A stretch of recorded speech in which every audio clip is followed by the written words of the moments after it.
11월 15일 월요일 저녁입니다. 오늘 하루도 정말 수고 많으셨습니다. 날마다 새로운 퇴근길 시사 맛집 신장식의 신장개업, 오늘도 문 활짝 열었습니다. 저는 주인장 신장식입니다.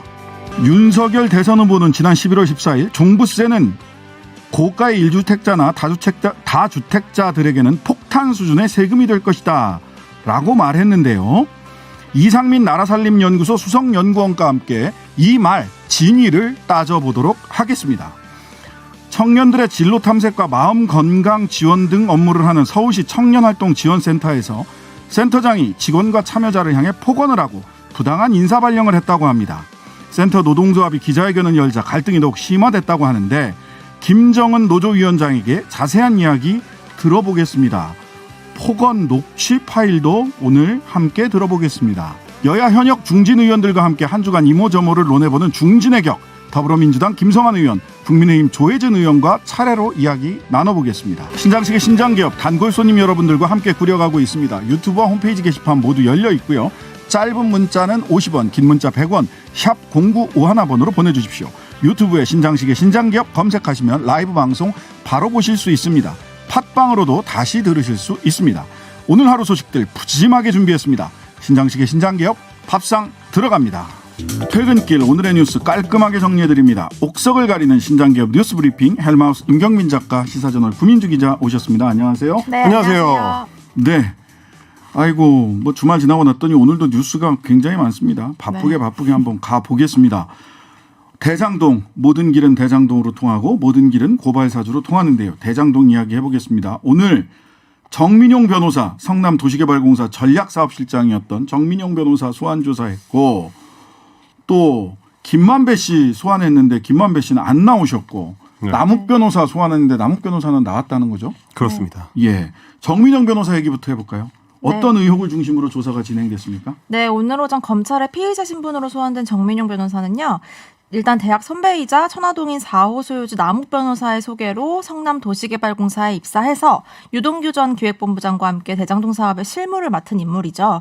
검찰은 정 변호사가 유동규 전 본부장과 공모해 민간 사업자의 이익을 극대화하는 방향으로 공모 지침서를 작성하고 또 공사 측에 손해를 입힌 것으로 보고 있는데요. 이러한 혐의로 검찰은 지난 1일 김만배 씨 남욱 변호사와 함께 정 변호사의 구속영장을 청구했지만 법원은 도주나 증거인멸의 우려가 없다며 정 변호사의 영장만 기각한 바가 있었습니다.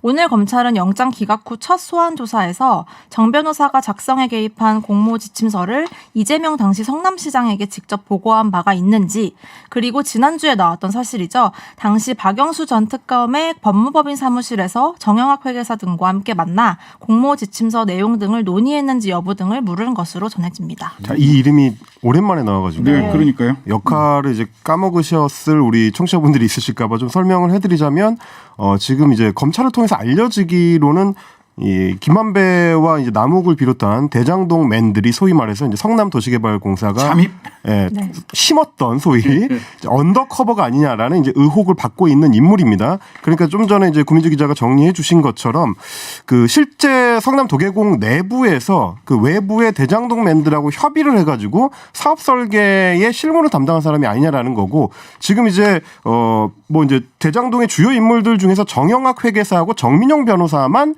이제 구속 위기를 지금 피한 상황입니다. 네네. 그래서 검찰 입장에서 정민용 변호사를 이제 제대로 이제 배임 혐의로 그 엮기 위해서는 사실은 성남시장이었던 이재명 후보한테 그 당시에 직접 보고를 해서 관련된 논의를 했는지를 밝히는 게 굉장히 중요합니다.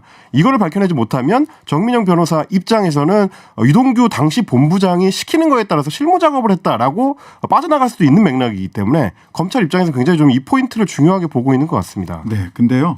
직접 보고를 했다 안 했다 이렇게 논란이 있는데 직접 보고를 했냐 안 했냐는 법률상 범죄가 성립하는데 중요하지는 않아요.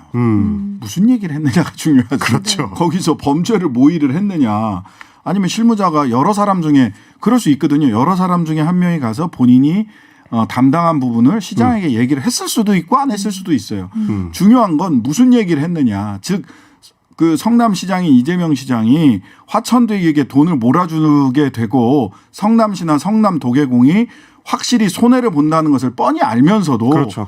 정민용에게 실무적으로 이렇게 해라라고 지시를 했느냐.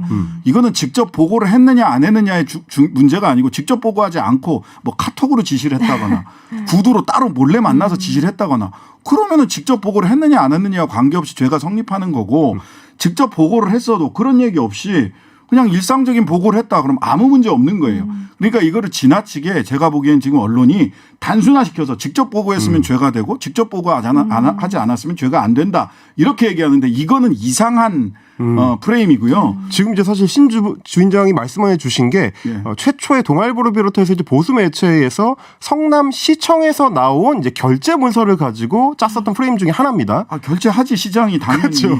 그러니까 1안, 2안, 3안 같은 여러 가지 이제 대안이 올라왔을 때 그 중에서 지금 화천대유가 중요하게 생각했던 안에 사인을 했기 때문에 공모한 거 아니냐 이런 식의 주장을 했던 건데 말이 안 사실은 되는 플레이입니다. 결정권자한테는 사실은 원래 여러 개의 대안이 제출이 되고 그 중에 선택을 하게 되는 거니까 당연하죠. 그 자체만으로는 얘기가 되는 게 아니죠 사실. 예, 그러니까 이것도 우리가 지나치게 우리 단골손님으로 이 보도를 잘 보셔야 돼요. 직접 보고를 했느냐 안 했느냐는 그건 중요한 쟁점이 아닙니다. 보고에서 무슨 얘기했느냐는 거예요. 어떤 자리에서 어떤 보고를 했느냐 또는 아예 보고를 안 했느냐 이게 중요한 거예요. 보고 여부는 중요한 게 아닙니다.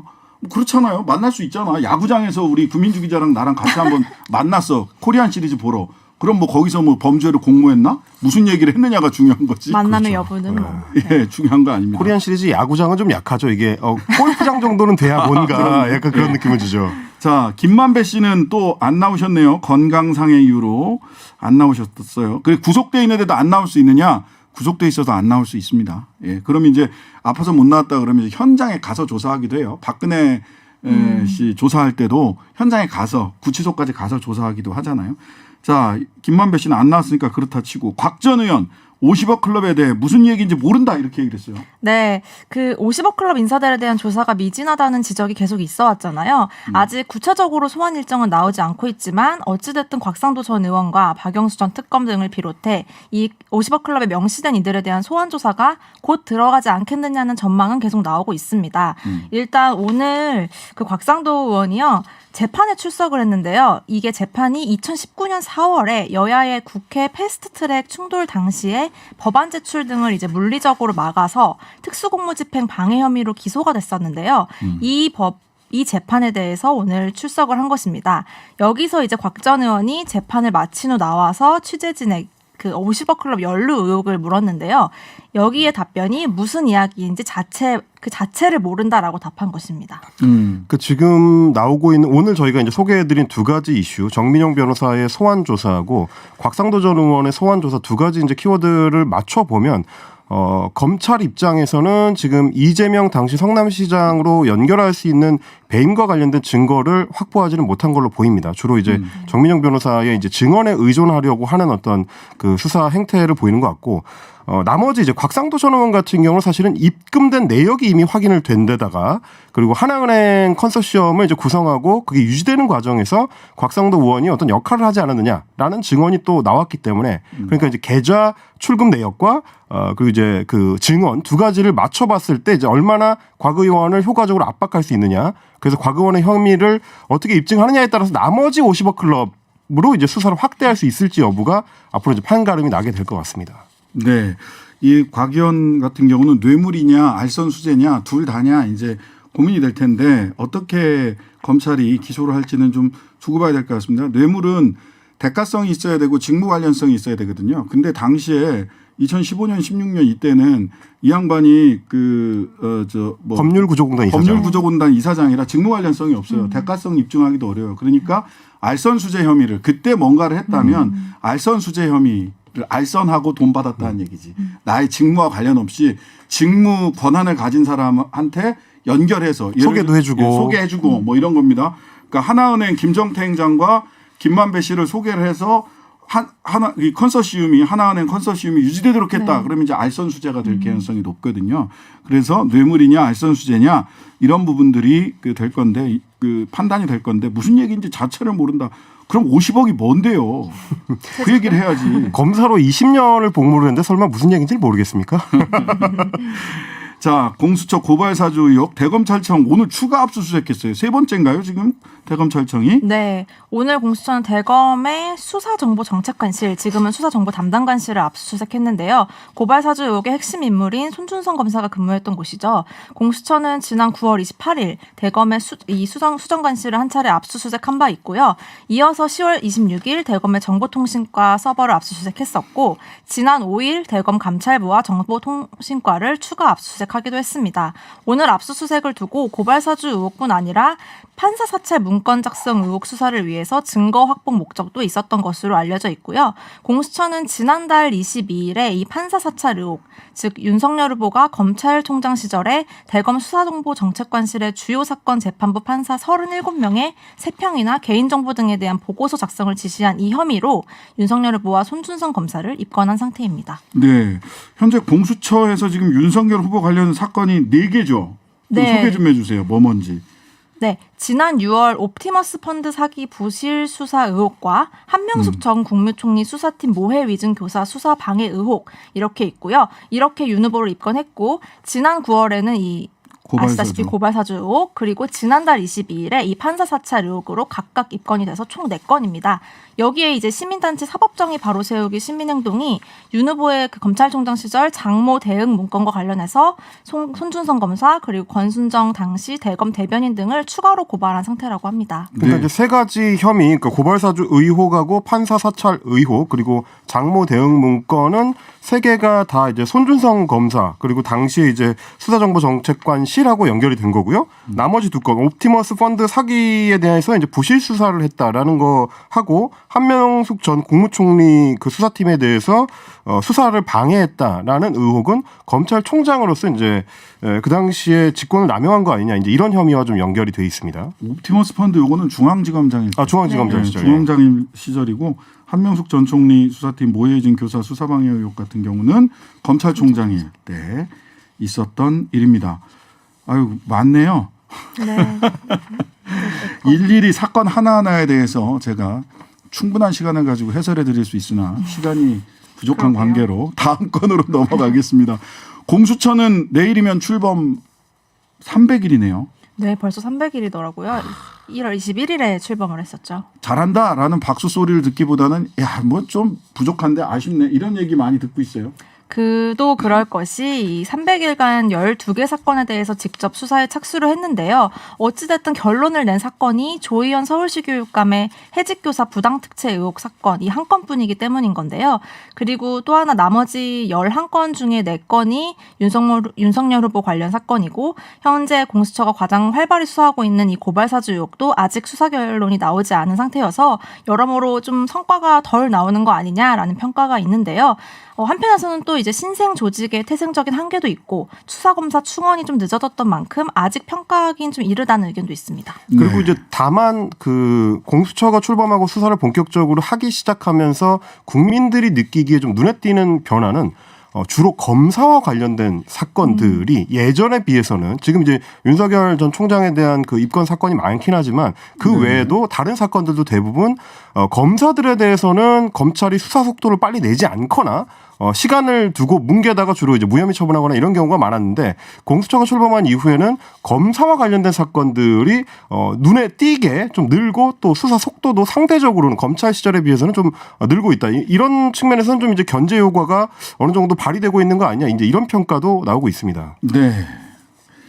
일단 아직 신생 조직이라 틀을 다 못 갖춘 것 같고요. 인원이 너무 적어요. 처음부터 제가 말씀을 드렸던 건데 22명인가요? 검사? 23명. 23명? 네. 네. 근데 서부지검만 한 지검만도 못 합니다. 검사 그렇죠. 숫자가.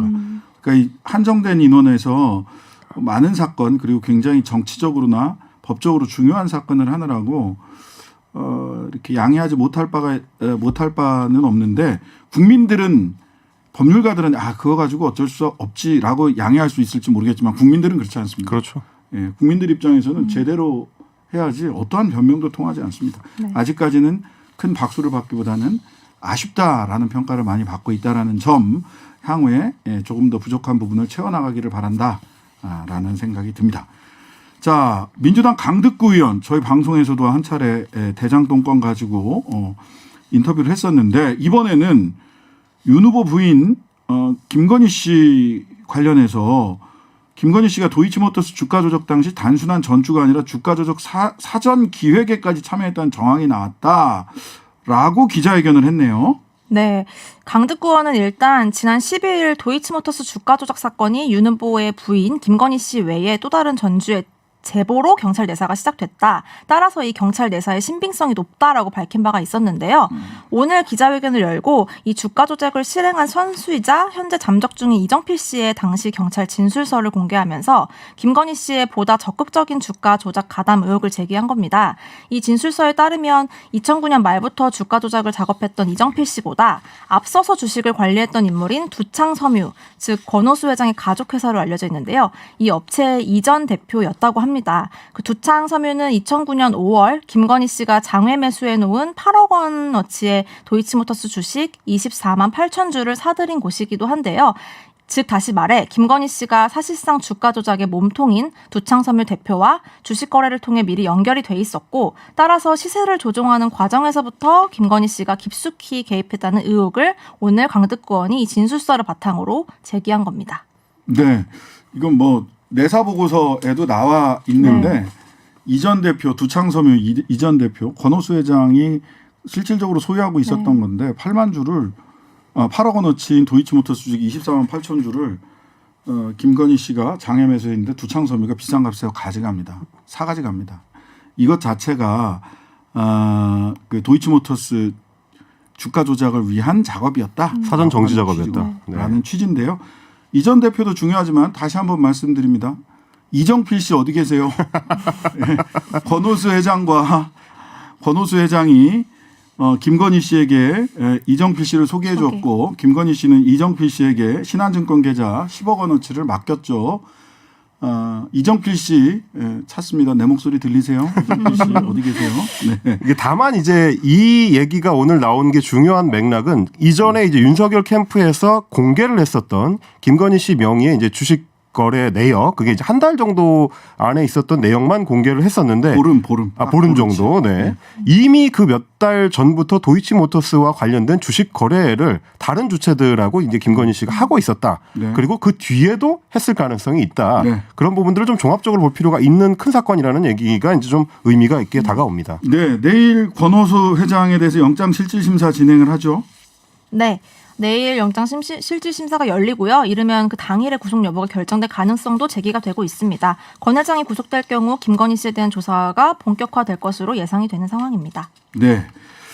그 이미 기소된 주가 조작 가담자 3명의 첫 공판도 오는 19일 날 열립니다. 이제 김건희 씨를 이정필 씨 없이도 소환을 할 거냐? 소환을 할 수밖에 없어요. 근데 나는 잘 모르는 일이다 이렇게 얘기하겠죠. 이정필 씨가 안 계시면. 그래서 다시 찾습니다. 이정필 씨 어디 계세요? 제 목소리 들리시죠? 예.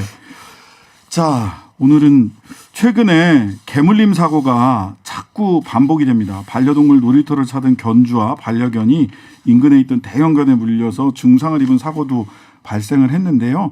최근 자료에 따르면 2016년부터 2020년까지 5년간 개물림 사고는 총 11,152건 발생했어요. 하루 평균 6건 꼴인데요.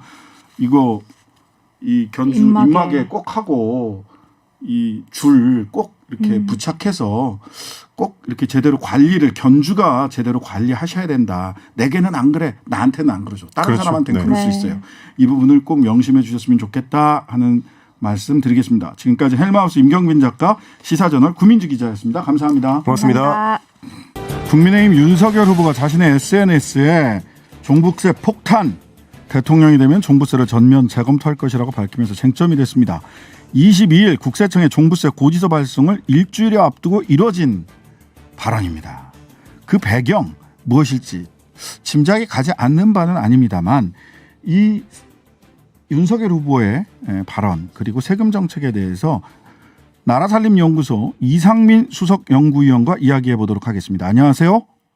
예, 안녕하세요. 네네. 자, 많은 분들이 다 안다고 생각하지만 사실 재산세랑 종부세랑 이게 정확하게 뭔지 헷갈리거든요. 이 종부세를 왜냐하면 과세 받은 사람들이 과세 대상인 분들이 워낙 적기 때문에 두 개를 동시에 재산세에 종부세를 다 내는 분들이 많지는 않거든요. 그렇죠? 예, 그렇죠. 예. 자, 일단 종부세는 뭐고 재산세는 뭡니까? 그러니까 종부세나 재산세나 뭐 자기 재산이 있을 때 내는 세금인 거죠. 뭐 네네. 건물이나 토지가 있으면 내는 건데 음. 원칙은 원래는 그 재산세는 그 해당 지자체에 내는 세금이에요. 재산세는 지방세죠. 예. 그렇죠. 그러니까 자기가 살고 있는 지자체한테 세금을 내는 건데 이게 원리적으로 만약에 지자체가 뭐 행정을 잘해서 사람들이 몰리면은 땅값이 오르고 땅값이 오르면은 재산세가 많이 거치고 그렇죠. 이게 행정을 잘하면 인센티브를 주겠다라는 것이 재산세를 지방세로 하는 그런 논리적인 근거예요. 네네. 그런데 알다시피 뭐 우리나라가 가장 땅값이 비싼 데는 강남구잖아요. 네. 강남구가 땅값이 비싼 이유가 강남구청장이 과거에 행정을 굉장히 잘해서 땅값이 올랐다. 그건 아니지. 이렇게 생각하시는 분은 아무도 없잖아요. 네네. 이 중앙정부가 이 네. 제한된 국가의 자원을 한쪽에 몰아줬잖아요. 몰아서 개발을 했기 때문에 땅값이 오른 거잖아요. 뭐 네네. 학교도 뭐 강남 쪽에다가 뭐 하고 뭐 그랬던 것 때문에 네. 오른 건데 그렇기 때문에 특정 지자체가 땅값이 굉장히 많이 올랐다. 그리고 땅값 차이가 너무 심하다. 그렇다면은 고가 부동산에서 발생한 세금은 그 특정 지자체에만 100% 귀속시키지 말고 이게 전국적으로 내고 전국에서 다시 전체 지자체에다 나눠주자. 라는 부분이 이게 종부세인 겁니다. 그래서 종부세는 국세고 재산세는 지방세다. 일단 맞습니다. 크게 보면 그러니까 저가 부동산을 가지고 있으면은 재산세, 고가 부동산을 가지고 있으면은 국세로 걷어서 전국에 다 나눠주는 게 종부세입니다. 자, 이게 언제 종부세가 도입이 된 건가요? 이 노무현 정부 때 그때 도입이 됐고요. 네. 이게 그때 이 어떤 고가 부동산을 전국 균형 발전 차원으로 이 종부세를 하자라는 그런 의미가 있었고요. 네네. 이후에 이명박 정부 때 이게 좀 악화됐다가 그리고 이번 정부 때 종부세가 조금 특히 그 다주택자 위주로 강화가 됐죠. 네. 이게 이제 종부세가 위헌이다라고 이제 자꾸 말하시는 분들 계신데 제가 이제 변호사니까 헌재에서 위헌 나온 거는 합산과세, 부부 합산과세 하는 것만 위헌이에요. 한 집안 그렇죠. 개인에게 과세해야 되는데 부부 합산과세하면 과세가 너무 많이 되니까 그것만 위헌이고 그렇죠. 종부세가 필요하다. 종부세를 과세를 이렇게 하자. 나머지는 다 합헌이었습니다. 그래서 종부세가 맞습니다. 위헌이다라고 하는 말은 사실이 아니다라는 말씀을 좀. 맞습니다. 당시 2008년도 헌법재판소 취지에 따라서도 그 종부세 부과 그 세율 같은 경우는 과세 목적에 따라서 정당하다라는 것이 네, 그럼요. 2008년도 헌법재판소의 의미였습니다. 네, 그래서 자꾸 이거 종부세는 위헌입니다. 이렇게 얘기하는 거는 거짓말이다. 하나 찍고 예, 가고요. 맞습니다. 예. 자, 현재 종부세 과세 대상자는 얼마나 됩니까? 한 주택분이 한 60만 명 정도 되지 않을까 추정하고 있고요. 주택분 60만. 토지분이 한 10만 명 정도 될 거다라고 알려져 있습니다. 토지분 10만은 대부분 법인 쪽 아닌가요? 그렇죠. 대부분 법인이고요. 예, 토지는 개인은? 이게 종합합산 토지 같은 경우는 한 100억 정도가 돼야지 이게 과세 대상이에요. 그래서 네. 뭐 개인이 이 100억 정도 토지를 갖고 있는 분은 대단히 소수죠. 네. 주택분에서도 개인보다는 법인이 굉장히 비율이 높은 것으로 저는 알고 있기는 한데요. 예. 맞습니다. 예. 그래서 개인 여기가 주택분 60만, 토지분 10만이라고 하지만 이 중에서 개인은 그 중에서도 뭐 더 적은 숫자다. 훨씬 더 적은 숫자다. 일단 요 정도는. 우리나라 주택이 한 1,400만 채 정도 있거든요. 그 네네. 중에서 뭐 한 60만 채 정도가 종부세 대상자다라고 그러면은 전체로 보면은 한 4% 가까이 정도 되고요. 근데 네. 이 중에서 그 주택을 여러 채 소유하고 있는 분이 있으니까 실제 대상자 수는 뭐 한 전국 그 주택 소유자 중에서 한 3% 정도 되는 거니까요. 주택 소유하지 않는 분까지 따지면은 굉장히 아주 소수만 종부세 대상이 되는 거죠. 주택 소유자의 3%. 주택 안 갖고 계신 분들도 많으니까 사실은 뭐 거의 뭐 전 국민으로 놓으면 한 1, 2% 수준일 것으로 맞습니다. 보이거든요. 전 국민의 그렇죠. 1, 2%에 해당하는 세금입니다. 네. 단골 손님 여러분, 종부세는 그런 겁니다. 자, 윤석열 후보가요, 어제 SNS에 올린 글 보면 예. 1주택자와 다주택자가 다 이게 이 종부세를 그 과세 대상이 된다. 이렇게 얘기를 하는데 1주택자 같은 경우는 사실 면제 방안도 굉장히 많고 예. 이게 다주택자 같은 경우도 조정 대상 지역에 2주택 이상을 보유하거나 총 3주택 이상 이렇게 돼야 부과되는 거 아닌가요, 이거? 예, 맞습니다. 그러니까 똘똘한 한 채, 이렇다고 해서 종부세 부과되는 거 아니지 않나요? 대부분? 그렇죠. 그러니까 1주택자는 여야가 합의해서 몇 달 전에 이미 주택 그 종부세 과세 대상 범위를 대폭 상향했어요. 네네. 공시지가 기준 과거에 9억 원에서 11억 원으로 올렸으니까요. 근데 공시지가가 11억 원이지 네네. 실거래가로 따지면 15억 원이 넘어야 되거든요. 네네. 뭐 한 16억 정도 아파트가 있다. 그러면 종부세는 10만 원도 안 됩니다. 한 8만 원 정도 되는 것이 8만 원. 16억 시가 16억 아파트를 가진 종부세의 부담액입니다. 네. 그리고 이게 연세 드신 분들한테는 더 많이 감면해 주지 않나요? 굉장히 많은 감면 혜택이 있고요. 오래 보유하신 분들 그리고 이 연령이 뭐 60세 이상, 뭐 70세 이상 그러면 또 감면이 또 절반 정도로 돼요. 근데 이것이 더블로 감면이 되거든요. 오래 네. 보유한 거에다가 또 연세가 많이 됐다. 그러면은 감면이 양쪽 감면을 다 적용받기 때문에요.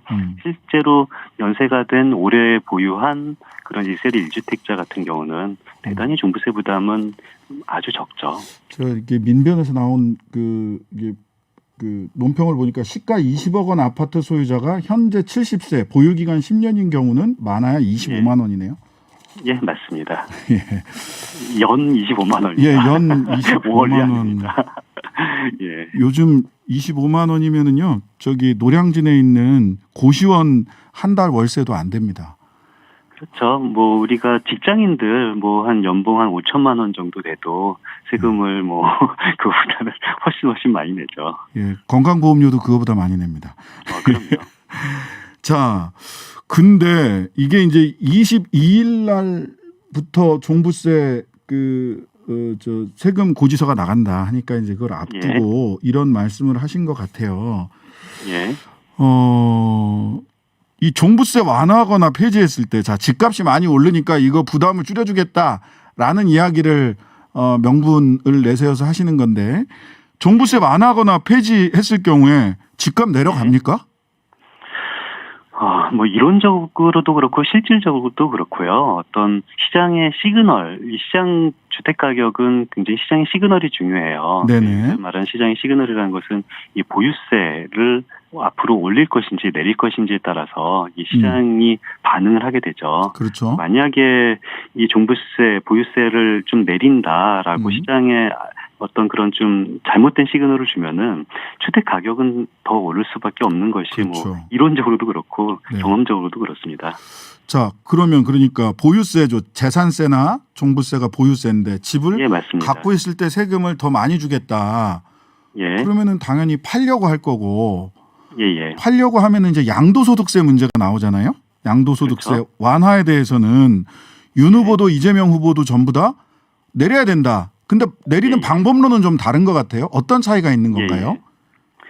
그러니까 양도소득세라는 것을 일단 좀 정확히 좀 이해를 해야 될 것 같은데요. 네. 그러니까 양도소득세는 집을 팔 때, 양도할 때 내는 세금은 아니에요. 네. 보통 일반적으로 양도세라고 줄여서 말하는데 네네. 정확히 말하면은 풀네임이 양도소득세잖아요. 네, 그렇죠. 그래서 양도할 때 소득이 생기면 그 소득에 세금을 내는 것이 양도소득세이기 때문에 네네. 당연히 이 거래세로 이해되면은 안 되는 거고요. 그러니까 취득세 같은 경우는 내가 주택을 살 때 무조건 내야 되는 세금이잖아요. 네네네. 거래세인 그렇네요. 거죠.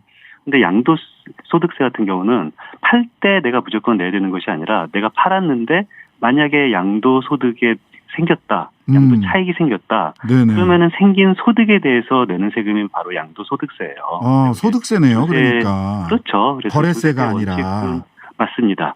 그래서 조세 대원칙은 소득 있는 곳에 과세를 한다라는 거잖아요. 그렇죠. 그런데 이 조세 대원칙이 우리나라 양도소득세는 약간 1세대 1주택자에게는 사실 상당히 봐주고 있어요. 네. 현재 맞습니다. 금액은 9억 원까지 이 양도소득세가 생겨도 세금을 안 내겠다. 그러니까 내가 만약에 한 5억에 산 주택이 9억 원이 됐다. 그래도 내가 팔아서 4억을 벌었는데 4억이라는 소득이 생겨도 양도소득세를 지금 부과하지 않는 것이 현재 세법입니다. 매매가 9억 원까지는 양도소득세를 부과하지 않는다. 맞습니다. 네. 그런데 이거를 9억 원을 10억 원으로 올려주지 올려줬죠. 않을까라고 이것이 지금 계속 논쟁을 하고 있고요. 네네.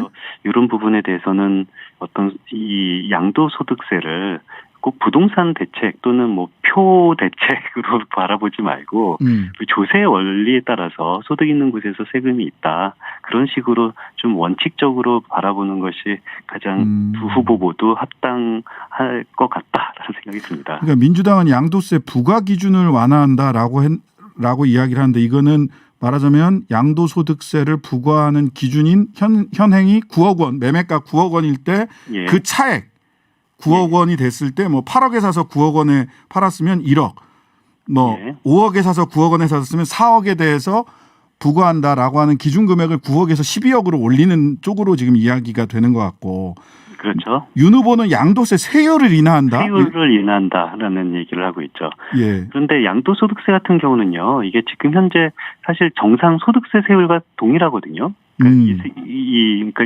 그 정상 세율이라고 보통 말하는데요. 네네. 내가 소득을 통해서 근로소득으로 돈을 버나 사업소득으로 돈을 버나 양도소득으로 돈을 버나 원칙적으로는 세율은 똑같아요. 근데 네, 다만 그렇죠. 다주택자에게는 이게 적용되는 세율이 고세율로 적용이 되는 부분이 있습니다. 네네. 그런데 이 다주택자에 적용되는 고세율을 인하하겠다라는 걸로 해석이 되는데요. 네. 근데 특별히 이 다주택자들에게 어떤 우대해야 될 이유가 뭐죠? 우대를 해야 될 이유를 좀 더 물어봐야 될 것 같습니다. 저는 잘 이해가 안 가서요. 아니 양도세 부과 기준 완화 같은 경우는 집값이 올랐으니까 물론 저는 뭐 예. 이렇게 세금 막 깎아주는 거에 저는 개인적으로 반대합니다만은 그렇다고 예. 하더라도 개인의 의견을 떠나서 집값이 올랐으니까 그 기준을 9억에서 12억으로 올리겠다라는 예. 것은 뭐 논의의 대상일 수 있는데 양도소득세 그러니까 근로소득세도 있는 거고 사업소득세도 있는데 근로를 해서 노동을 해서 얻게 되는 소득이나 사업을 해서 얻게 되는 소득보다 집을 팔았을 때 얻게 되는 소득에서 세율을 낮춰줘야 될 이유가 저는 잘 모르겠어요. 그러게 말입니다. 그래서 이 정상 세율이라고 보통 말하는 이 예. 동일한 이 세율이 예. 다 같이 적용되는 것이 가장 세법적으로는 바람직하죠. 그러니까 소득세인데 근로소득세는 왜 안 깎아줘요? 이렇게 되면 사업소득세, 자영업자들 사업소득세나 중소기업 사업소득세, 부동산 팔 때 얻는 소득세보다 열심히 땀 흘려서 일한 사람들 소득세율을 더 깎아줘야 되는 거 아닌가? 그래서 뭐 다주택자들에게 지금 해당하는 그 고세율 그 부분을 깎아주는 것이 아닐까라는 생각이 드는데요. 네네네. 그렇군요. 다주택자를 왜 우대해야 되는지 저는 아직도 잘 모르겠습니다. 예. 자, 한 가지만 더 여쭤보겠습니다. 자, 이재명 후보가 국토보유세 신설 이야기를 하고 있어요. 이 부분도 예. 논쟁거리인데 이 종부세하고는 어떻게 다른 겁니까? 그 종부세는요, 우리가 가진 모든 재산에 부과되는 세금이 아니에요. 그러니까 네네. 주택이랑 토지. 그 토지에게만 부과되는 세금이고, 네. 상가나 빌딩 같은 경우에는 종부세가 현재 부과되고 있지 않아요. 네네. 이 의미가 종부세가 우리 주택이나 토지 같은 경우는 누구나 쭉 그 필요한 거기 때문에 네. 소수의 사람들이 독점하는 것은 바람직하지 않다. 그래서 주택 토지에는 종부세가 부과되는데 상가나 빌딩 같은 경우는 우리 모두가 필요한 건 아니잖아요. 그렇죠, 그렇죠. 그래서 뭐 어떤 특정 사람이 상가를 굉장히 많이 사고 있다. 이것 자체가 뭐 그렇게 뭐 경제적으로나 도덕적으로 그렇게 바람직하지 않는 것이 아니어서 네네. 그래서 이런 상가나 빌딩 같은 데는 이 종부세가 현재는 부과되고 있지 않는 거죠. 네. 그런데 국토부 보유세 같은 경우는 이런 것들이 뭐 좀 이 형평성이 어긋난다. 똑같은 네네. 재산 가치가 있는데 어떤 네. 거는 세금이 부과되고 어떤 거는 세금이 부과되지 않는 게 말이 되냐. 그래서 음. 주택이나 상가, 빌딩에 있는 가치를 토지 가치로 환원을 해서 그 동일하게. 토지에 대해서 세금을 부과하는 것이 국토보유세가 되는 겁니다. 아, 상가 빌딩까지 다 토지 가치로 환산해서 그 그렇죠. 과세하자. 그리고 이제 요거를 이재명 후보는 보니까 이거를 기본소득의 재원으로 쓰겠다. 이렇게 예. 이야기를 하셨던 것 같아요. 아유, 예, 맞습니다. 예, 마지막으로 우리나라 이제 한 1분 정도밖에 안 남았는데 우리나라 부채, 정부 부채 예. 비율이 너무 높다. 너무 빠르게 증가하고 있다. 예. 그래서 긴축 재정해야 된다. 뭐 이런 예. 논리적 귀결로 언론에서 좀 많이 나오는데 현재 예. 국가 부채, 가계 부채 상황이 어떤 겁니까? 우리나라. 지금 그 코로나 이후에 정부 부채 증가 정도를 보면 우리나라가 다른 나라보다는 적고요. 네. 그런데 가계 부채 증가 정도는 우리나라가 다른 나라보다 빠르죠. 선진국보다 훨씬 더 큽니다. 그런데 네. 이게 국가 부채와 가계 부채 같은 경우는 서로 이 음의 상관관계가 있거든요. 그래서 네네. 한쪽이 많아지면 한쪽은 적어지고 있는 상황이 계속 경험적으로 보이고 있는데요. 네. 그래서 우리나라 가계부채 증가하는 부분이 어떤 국가부채가 다른 나라보다 덜 증가하는 것에 영향이 있지 않을까라는 그런 생각을 갖게 됩니다. 네. 가계부채는 빠르게 증가하고 있고 국가부채는 다른 OECD나 일반적인 다른 국가들보다 오히려 적거나 늦게 천천히 증가하고 있다. 이렇게 코로나 이전과 비교해 보면 국가부채가 다른 OECD 국가들보다 많이 증가되지 않았어요. 많이 증가되지 않았다. 특정 언론은 코로나 이전과 비교하는 것이 아니라 네. 2020년부터 그러니까 다른 나라는 국가부채를 굉장히 많이 증가한 2020년부터 비교하니까 우리나라가 크게 네. 증가하는 것처럼 그런 착시 효과가 보이는 겁니다. 네. 그런 얘기가 있죠. 그 거짓말 세 가지가 있는데 거짓말, 새빨간 거짓말, 마지막으로 통계라는 얘기가 있는데요. 통계는 어떻게 구성하고 어디서부터 어디까지 구간을 설정해서 보느냐에 따라서 서로 다른 결과를 내올 수 있다라는 점을 확인을 하고요. 몇 가지 더 여쭤볼 게 있었는데 시간이 다 해서 다음에는 스튜디오로 예. 모시고 말씀 나눠볼 수 있으면 좋겠습니다. 예, 알겠습니다. 오늘 말씀 감사합니다. 예, 감사합니다. 이상민 나라살림연구소 수석 연구위원이었습니다. 서울시가 민간 위탁으로 운영 중인 서울시 청년활동지원센터 신입센터장이 직원들을 상대로 폭언과 부당한 인사를 단행했다는 주장이 제기됐습니다. 노조가 기자회견을 열고 센터장의 부당노동 행위를 폭로하자 청년활동지원센터는 징계위원회를 열고 일부 직원을 해고하겠다고 예비 의결했다는 소식도 전해집니다. 27명이 고용승계되는데 현재 청년활동지원센터에 남은 사람은 15명뿐이다. 12명 어디 가신 겁니까? 자, 서울시 청년활동지원센터 김정은 노조위원장 이야기 직접 들어보겠습니다. 안녕하세요. 네, 안녕하세요. 네. 자, 먼저 서울시 청년활동지원센터 어떤 곳인지 설명 부탁드립니다. 네, 센터는 2016년에 개소를 하였고요. 2016년부터 그 서울시 청년수당에 대한 접수 그리고 사용 안내, 참여자 지원을 해왔고 참여자들 대상으로 진로 모색이나 마음 건강, 관계망 지원 사업 같은 걸 좀 해왔고요. 지난 5년간 서울시 청년수당 참여자 한 약 10만 명 정도를 만나오면서 10만 명. 예, 서울시 청년 정책의 가장 핵심적인 역할을 해왔던 센터라고 봐주시면 좋을 것 같습니다. 자, 청년수당이라는 건 어떤 건가요? 청년수당은 그 청년들이 이 사회 진입기에 있는 청년들이 뭔가 진로 모색을 하고 본인이 이제 좀 꿈을 찾는 데 필요한 생활비 지원, 구직 비용 이런 것들을 조금 보조하고 지원하는 정책이라고 할 수 있습니다. 네. 네. 이게 서울시에서 네. 박원순 시장이 이때 시작을 했을 때 네, 서울시 맞습니다. 의회에서 네. 거절하고 거부하고 네, 맞습니다. 당시에 이제 민주당이 아니라 다른 당이 다수였을 때 네. 그 소송을 제가 했었습니다. 아, 네. 네. 그래서 저도 네. 청년수당이 도입되는데 네. 일부 네. 역할을 했다. 나중엔 다 소취하고 서로 끝나기는 했지만 네, 네, 네. 그런 과정을 거쳐서 도입된 청년수당. 네. 근데 이게 지금 10만 명 이상에게 계속해서 이런 서비스를 수당을 그냥 지급하기만 한 게 아니라 네. 지도도 같이 하고 네. 마음 상담도 하고 네. 자조 모임도 하고 네, 이렇게 맞습니다. 청년들 이런 네. 커뮤니티도 만들고 이랬다고 저는 활동을 들어서 알고 있는데 근데 네. 2016년부터 잘 해오던 센터가 2021년 7월 달에 네. 위탁받았던 수탁법인이 변경됐어요. 네. 왜 이렇게 변경이 된 겁니까? 변경된 것은 사실 그 서울시 민간위탁 관리지침 매뉴얼에 의하면 네. 최장 5년 이렇게 되어 있는 걸로 알고 있어요. 저는. 네. 그래서 이전의 법인과 서울시의 이제 위수탁 계약 기간이 종료가 되고 신규 법인이 이제 서울시에 공모를 해서 선정된 것으로 알고 있어요. 네. 네. 공모 과정에 대해서도 이런저런 말들이 있던데 새로 공모 수탁한 곳이 서울현대교육재단 한국디지털 컨버전스 협회 컨소시움이에요. 네. 여기는 지금 이 수탁 기관의 이름만으로 봐서는 네. 청년 활동을 지원하는 곳인지 네. 잘 모르겠어요. 어떤 활동을 하던 곳인가요? 사실 저도 뭐 이렇게 법인에 대해서 정식으로 소개받은 적은 없어서 잘은 모르지만 네. 어쨌든 오세훈 시장님 부임 이후에 민간 위탁에 선정된 곳인데 그 서울현대교육재단 같은 경우에는 직업훈련을 전문으로 하는 곳으로 알고 있고 직업훈련. 네, 그 한국 디지털 컨버전스 협회 같은 경우에도 뭐 국비교육을 운영하는 곳으로는 어렴풋이나마 알고 있습니다. 네. 네. 청년 수당과 마음 돌봄 등 청년 활동 지원과 직접적으로 연계가 되어 있는 연관성이 있는지는 네. 조금 더 따져봐야 될 부분이 있어 보여서 그렇습니다. 자, 네.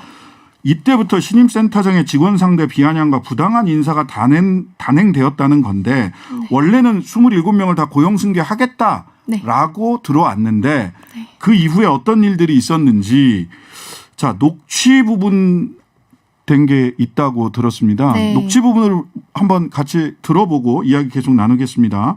이게 여기 나오는 거는 센터장님의 말씀이죠. 예, 녹취 부분 들어보겠습니다. 그러니까 그냥 쉽게 말하면 사회복지 쪽에서 말하는 그 쉬운 용어로는 복지병, 만성질환, 복지병. 걔네는 말로 밥 벌어먹고 사는 애들이라 말 엄청 잘해요. 순리대로 가는 거야, 나는. 나랑 싸우잖아. 그 싸움의 대상이 나였다는 것도 놀랍지만 근데 와서 보니까 서울시 몇 살 아니고 내 몇 살이더라. 네, 여기서 복지병, 만성질환 누구를 가리켜서 복지병에 걸린 만성질환자라고 한 겁니까? 아, 네. 다시 들으니까 좀 마음이 저도 좀 그런데 저희 저소득층 자활 사업에 참여하고 있는 청년들을 대상으로 좀 가리켜서 한 말씀인데요. 그러니까 네. 저소득층 자활 사업에 참여하는 저소득 청년들을 향해서 네. 이 저소득 청년들은 네. 복지병이라는 만성질환에 걸린 환자들이다. 네. 네. 그 다음에 여기 또 무슨 얘기가 나오냐면 말로 밥 벌어 먹고 사는 애들이라 말 엄청 잘해요.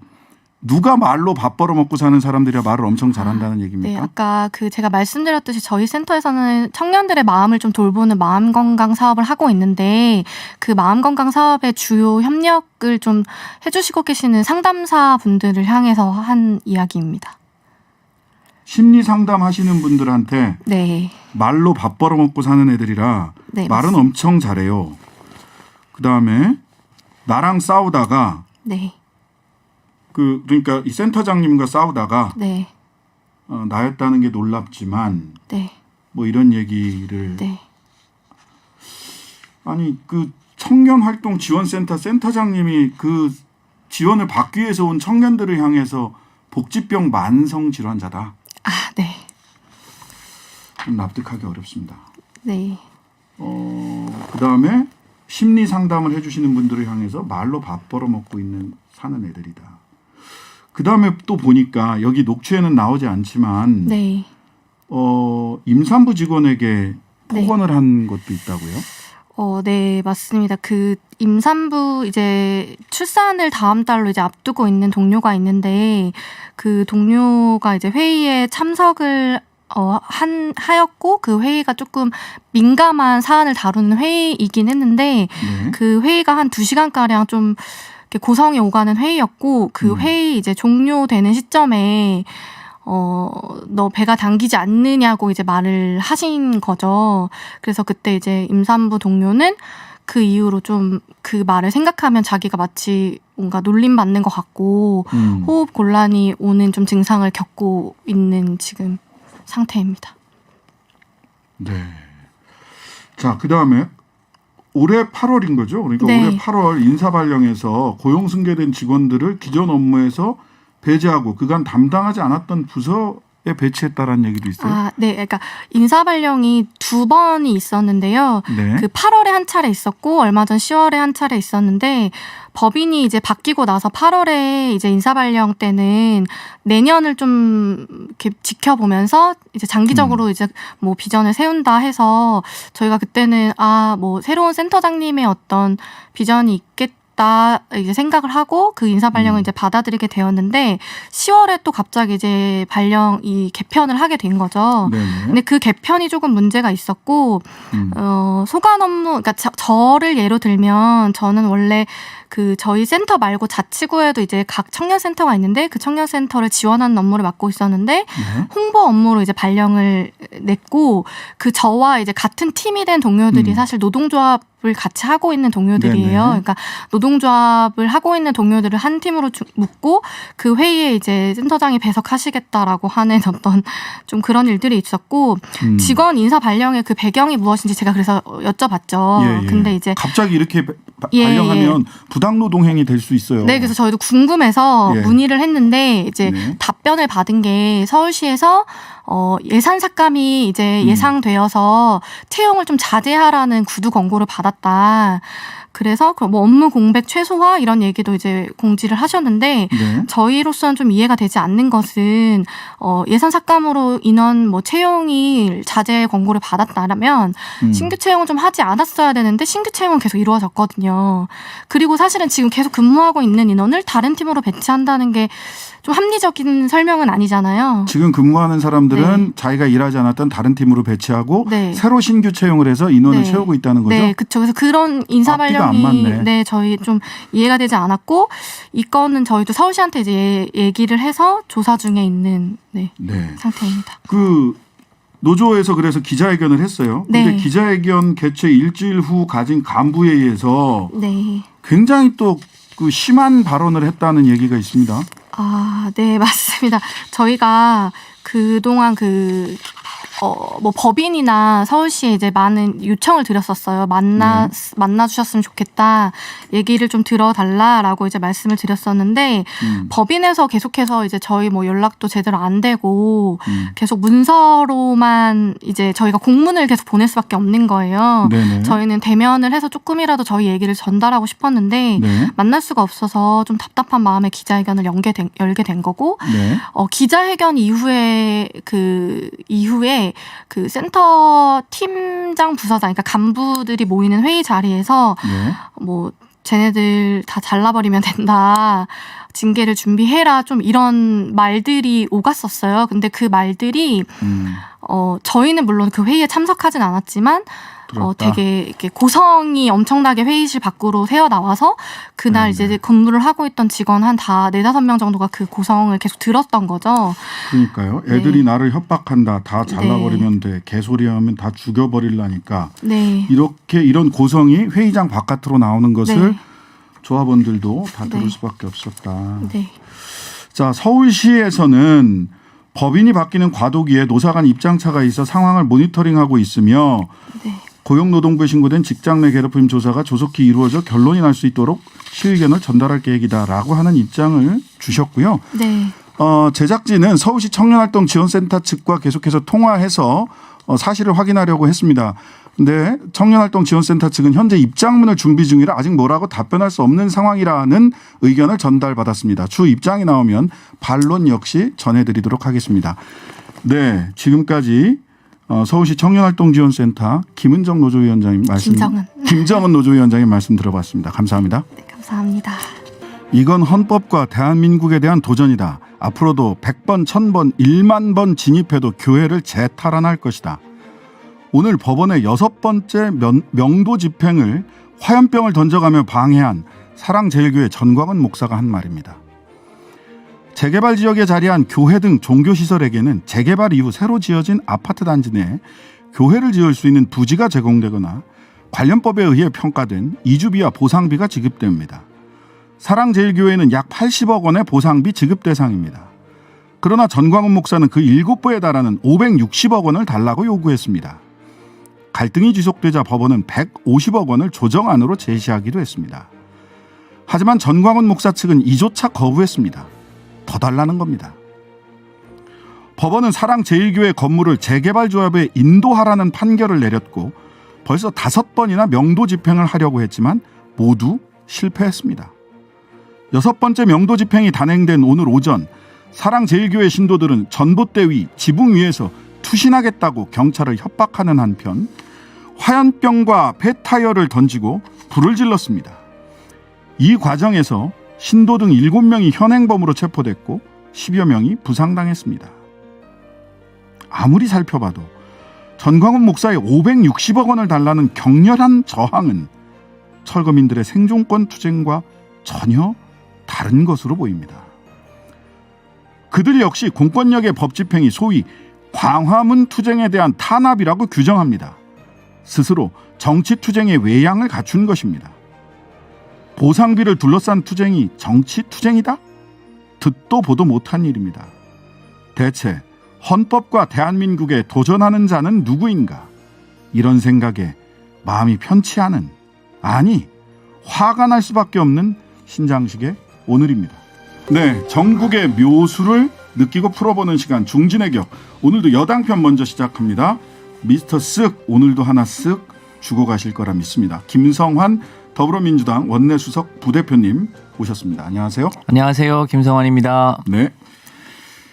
자, 지난 주말 뭐 두 후보 지금 대선 후보 중심으로 이야기를 할 수밖에 없는데요. 네. 두 후보 모두 바쁜 일정 소화했습니다. 이재명 후보 메타버스, 메타 아니고 메타, 매주 타는 버스라는 뜻이더라고요. 네. 부울경 방문했는데, 자, 부산 방문 자리에서 부산은 솔직히 재미없다. 이게 또 주말 내내 논란이 언론에서 막 많이 다뤄졌습니다. 박형준 부산시장까지 나서 지역비하다 이렇게 얘기를 했는데 이거 뭐 맥락이 어떻게 되는 겁니까? 네, 그러니까 이제 이재명 후보의 발언 내용 전체를 보면 충분히 이해가 갈 수 있는 내용인데 네. 딱 앞뒤 잘라가지고 그 내용만 보도하면서 마치 비하한 것처럼 얘기하는 건 정말로 문제가 있는 것 같아요. 제가 네. 이제 전체 내용을 쭉 보니까 부산 스타트업 간담회 자리에서 했다는 얘기 아닙니까? 네네. 저도 부산에 가서 많이 느끼고 있는데 그 과거에 제2도시의 명성이 갈수록 이제 축소되고 그 가장 심각한 거는 인재가 아예 수도권으로 많이 빨려가기도 하고 정주 여건이 굉장히 어려워져서 네네. 부산 시민들 혹은 청년들이 받는 이제 박탈감에 대한 이제 표현이었죠. 또 그 문제를 개선하기 위해서 소위 부산, 울산, 경남 메가시티를 하자, 또 그랬죠.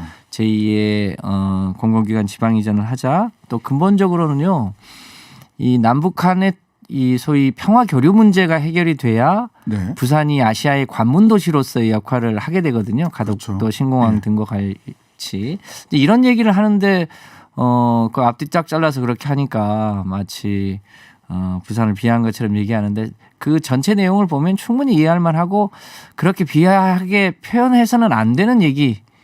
부산의 여러 가지 어려움에 공감하고 새로운 비전을 함께 청년들에게 나누는 자리를 어떻게 그렇게 표현하는지 좀 심하다 이렇게 생각을 합니다. 아니 근데 저는 근본적으로 제 고향이 청주인데 청주 참 재미없는 도시죠. 강남 뭐 물론 나름의 재미는 있지만 서울 강남과는 강남 같은 재미는 없죠. 뭐 이렇게 얘기를 하면 그게 지역 비하 발언인가 좀 재미없다라는 게 지역 비하 발언인가 라는 저는 이게 뭐지 하는 그런 의문이 들었어요, 솔직히. 네. 저 뭐 청주 사람이니까 그렇게 얘기해도 될 거면 청주 재미없는 곳입니다. 서울과는 다른 재미는 있습니다만, 예. 참 그래서 이게 재미없다가 비한가 하는 근본적인 질문이 들었는데, 네. 뭐 저는 뭐 진행자니까 이렇게 얘기해도 정치인분들은 조심하시는 걸로 아시죠. 예. 뭐. 자, 거제 캠핑장에서는 이것도 주말에 계속 논란이 됐는데요. 그 부인 김혜경 씨와 후보가 직접 전화 연결하기도 했고 김혜경 씨 직접 사고 상황 언급하기도 했는데 현재 그 김혜경 씨 건강 상태는 어떠신가요? 네, 많이 회복됐다고 하고요.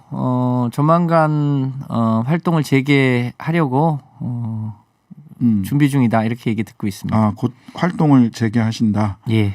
예. 이 가짜 뉴스에 대해서 오늘 아침에 안민석 총괄 특보단장님이나 또 아침에 그 인터뷰 하셨던 분들 선대위에 직책을 맡고 계신 분들 보니까 굉장히 화가 나셨더라고요. 화가 날 밖에 없잖아요. 실제 뭐 최근에 이재명 후보와 그 캠프에서 밝힌 내용에 따르더라도 네. 전혀 뭐 의심이 갈 여지가 없는 그런 상황임에도 불구하고 이재명 후보가 때렸다. 그래서 사고가 났다. 피가 철철 흘렀다. 이런 식의 마타도가 그냥 한두 명의 개인이 아니라 전국의 SNS에 몇 시간 만에 쫙 퍼졌다는 거는 매우 조직적으로 사실과 다른 악의적인 뉴스를 누군가가 퍼뜨렸다는 얘기잖아요. 네네. 그러니까 이거는 정말로 심각한 과거에 국정원이 국가기관이 공식적으로 사실 이제 댓글 조작을 한 것 이상으로 심각한 문제가 아닌가 이렇게 느끼고 있고 그래서 좀 대응을 강력하게 하려고 하고 있습니다. 네네. 이미 고소고발을 하신 분들도 있고. 예. 그런데 이게 가짜 뉴스다. 그리고 이게 조직적으로 유포됐다. 라고 하는 점에 대해서는 뭐 많은 분들이 이렇게 이야기를 민주당 의원들 중에서도 많이들 하시는데 윤캠과 연관이 있다. 오늘 안민석 의원이 윤석열 캠프에서 만세를 불렀다라는 얘기가 있다. 이 연관이 있을 수도 있다라는 뉘앙스로 말씀을 하셨는데 이 부분은 어떻습니까? 안민석 의원님한테 물어봐야 되는데 안민석 의원실 어디선가 제보를 받으셨다고 그래요. 아, 제보가 있었어요? 예. 아, 그러니까 만세 불렀다는 제보가 있었다는 건가요? 네, 그렇습니다. 조직적으로 연관이 있다. 이건 이제 안민석 의원이 좀 추정을 하신 게 아닌가 싶은데 그것도 뭐 제보가 있었다고 하던가요, 혹시? 그거는 뭐 이미 그 언론에 이제 드러나는 그 네. 유사한 내용들이 전국 경향각지에 이제 퍼졌던 거는 얼마든지 확인이 네네. 되니까 네네. 그거는 뭐 현장에서도 확인이 되는데 네. 그게 이제 어떤 경로로 어떻게 퍼뜨려지는지에 대해서는 조금 더 조사를 해봐야 할 것 같습니다. 실제로 어떻게 퍼져 나갔는지는 좀 조사를 해봐야 된다. 그 다음에 윤석열 캠프에서 만세를 불렀다는 얘기는 제보를 받았다. 안민석 의원실에서 이렇게 정리를 하고요. 네. 이준석 대표 비단 주머니 1호가 크라켄 이게 크라켄이 이제 이게 문어 괴물인가 뭐 이런 건데 킹크랩 잡는 크라켄 아마 이런 의미로 만든 것 같습니다. 예, 예. 이준석 대표의 평상시에 조어법을 보면 네. 킹크랩 잡는 크라켄 이렇게 해서 만든 것 같은데요. 송영길 대표는 그 가짜 뉴스부터 먼저 내부 단속 해라라고 얘기를 하니까 이준석 대표는 왜 남의 당에 그러느냐 딱하다 이렇게 응수를 했는데 이준석 대표의 비단 주머니 1호가 크라켄이면 2호 3호는 또 뭐가 있을까요? 혹시? 그건 뭐 저희가 알 바가 아니죠. 네. 근데 예. 그 우리 송영길 대표가 얘기한 거는 과거부터 이제 국정원이나 기무사가 대선에 조직적으로 개입을 했었잖아요. 네네. 이제 그런 거고 최근에 이재명 후보의 부인의 그 이제 안타까운 일 그런 것마저도 심지어 있지도 않은 것을 그려내서 하는 것에 대해서 네. 그 당신들이 이 국민의힘 측에서 가짜 뉴스를 너무 많이 생산한다. 그러니까 네. 그것부터 좀 엄단해라 이런 취지의 얘기였던 것으로 보입니다. 네네. 저희도 좀 조사를 해보고 우리 이번 대선이 아무리 이제 상대 후보를 흠집내기를 불가피한 측면이 없지는 않겠지만 그래도 대한민국의 미래의 방향을 가지고 좀 공정하게 경쟁하는 이런 쪽으로 가보자는 취지의 얘기로 해석해 주시면 감사하겠습니다. 네, 알겠습니다. 요거는 제가 방송 들어오기 직전에 이게 본 거라서 미리 말씀을 못 드렸는데 오늘 더불어민주당 초선 국회의원 김남국, 김승원, 김용민, 유정주, 윤영덕, 이탄희, 장경태, 전용기, 최혜영, 황운하 이분들이 네. 무슨 선대위 변화 5가지 제도 개혁을 요구합니다. 그래서 지금 선대위가 뭔가 좀 빠릿빠릿하게 제대로 대응을 못하고 있는 거 아니냐. 이게 아마도 컨벤션 효과라고 하기에는 오늘 아침에 발표된 여론조사에서도 윤석열 후보가 좀 이재명 후보를 2자릿수 이상으로 이렇게 따돌리면서 여론조사 결과가 나오는 걸 보고 지금 선대위가 출범한 지 꽤 오래됐지만 좀 원팀으로 좀 이렇게 기민하게 제대로 움직이고 있느냐에 대해서는 언론에서도 그렇고 당내에서도 우리 초선 의원들이 먼저 움직인 건데 이런저런 비판의 목소리들이 있는 것 같습니다. 예, 이제 이런 비판에 대해서 어떻게 저희 당에서도 후보를 이제 선출하고 나서 네. 첫 번째 과제가 소위 용광로 선대위, 네. 원팀 선대위를 만드는 것에 이제 초점을 두고 선대위를 출범을 했잖아요. 이제 거기까지는 1단계 작업을 한 것 같고요. 네. 이제 그게 이제 끝난 상황에서 지금 우리 초선 의원들이 얘기한 대로 조금 더 당이 변화하고 기민하게 움직일 수 있도록 하는 것은 이제 2단계 작업으로 보여집니다. 이제 그 네. 취지를 저도 뭐 100% 공감하고요. 네. 이제 선대위가 원팀 선대위가 된 만큼 여러 가지 영역에서 조금 더 당이 변화하려고 하고 새로운 미래를 준비하려고 하는 모습들을 조금 더 적극적이고 몽골 기병처럼 보여줘야 될 단계에 왔다. 그래서 그 의지들을 감안해서 좀 더 적극적으로 움직여 보려고 하고 있습니다. 네.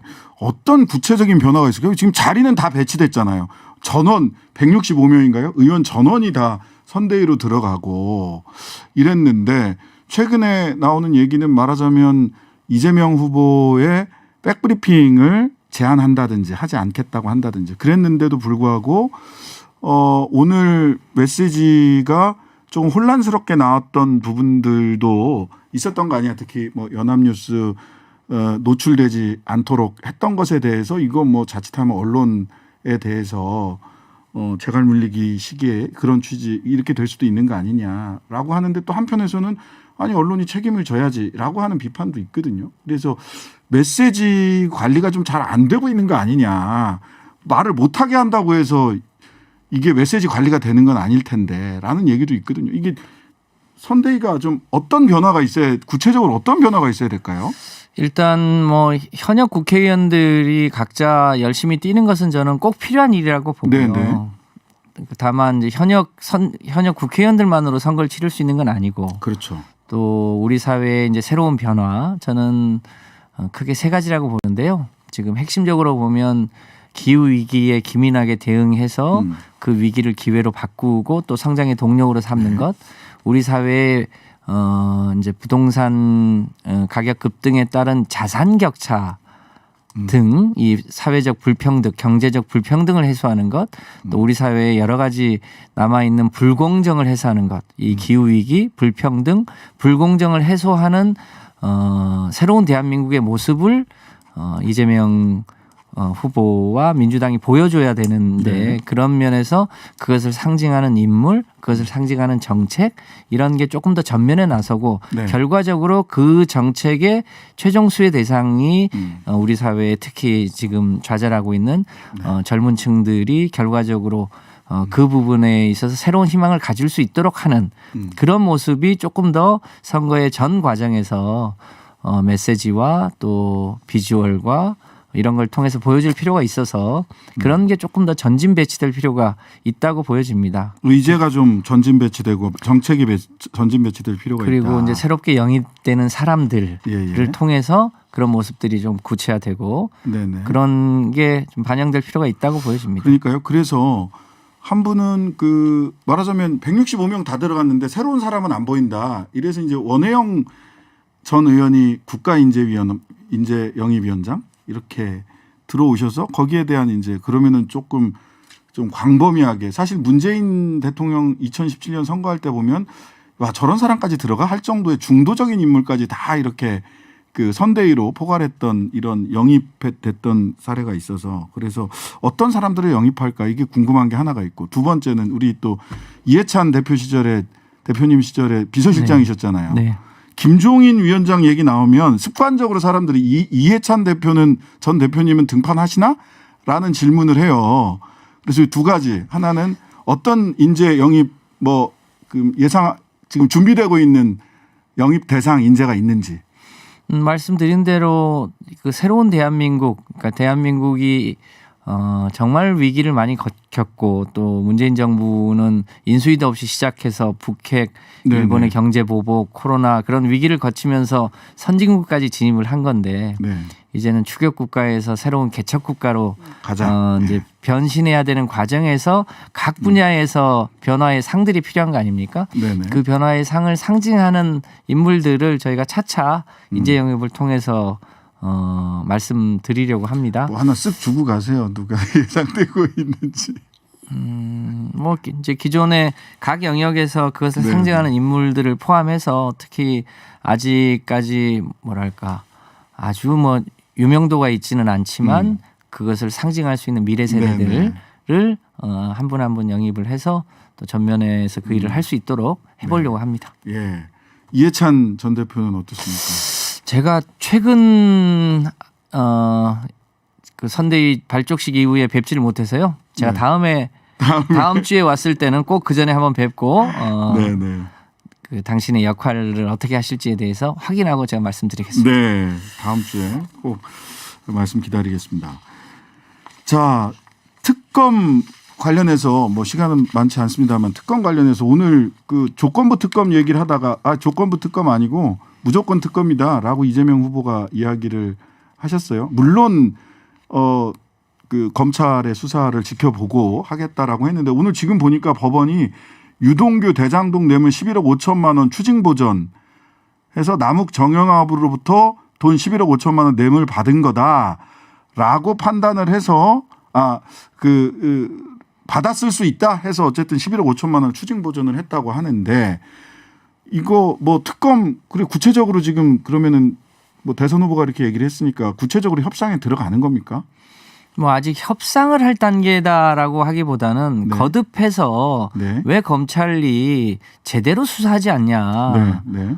특히 이 대장동의 뿌리라고 할 수 있는 그 부산에서부터 시작했던 부산저축은행 사건 때 1,100억이 넘는 대출 또 그 대출에 대한 이제 그 당시의 수사 책임자가 윤석열이었는데 예, 중수이과장. 네, 왜 그때 그 수사를 제대로 하지 않았는지에 대해서는 왜 수사를 안 하는지 네네. 또 민간 분야에 사실상 하나은행 컨소시엄이 주축이고 그럼에도 불구하고 거기는 소액만을 가져가고 화천대유가 수천억을 가져가게 했는지 네. 또 돈의 흐름을 쫓으면 되는데 50억 클럽이라든지 109억 이상을 가져간 박영수 특검의 뭐 친인척이라든지 네. 이런 것을 왜 제대로 수사하지 않냐. 네.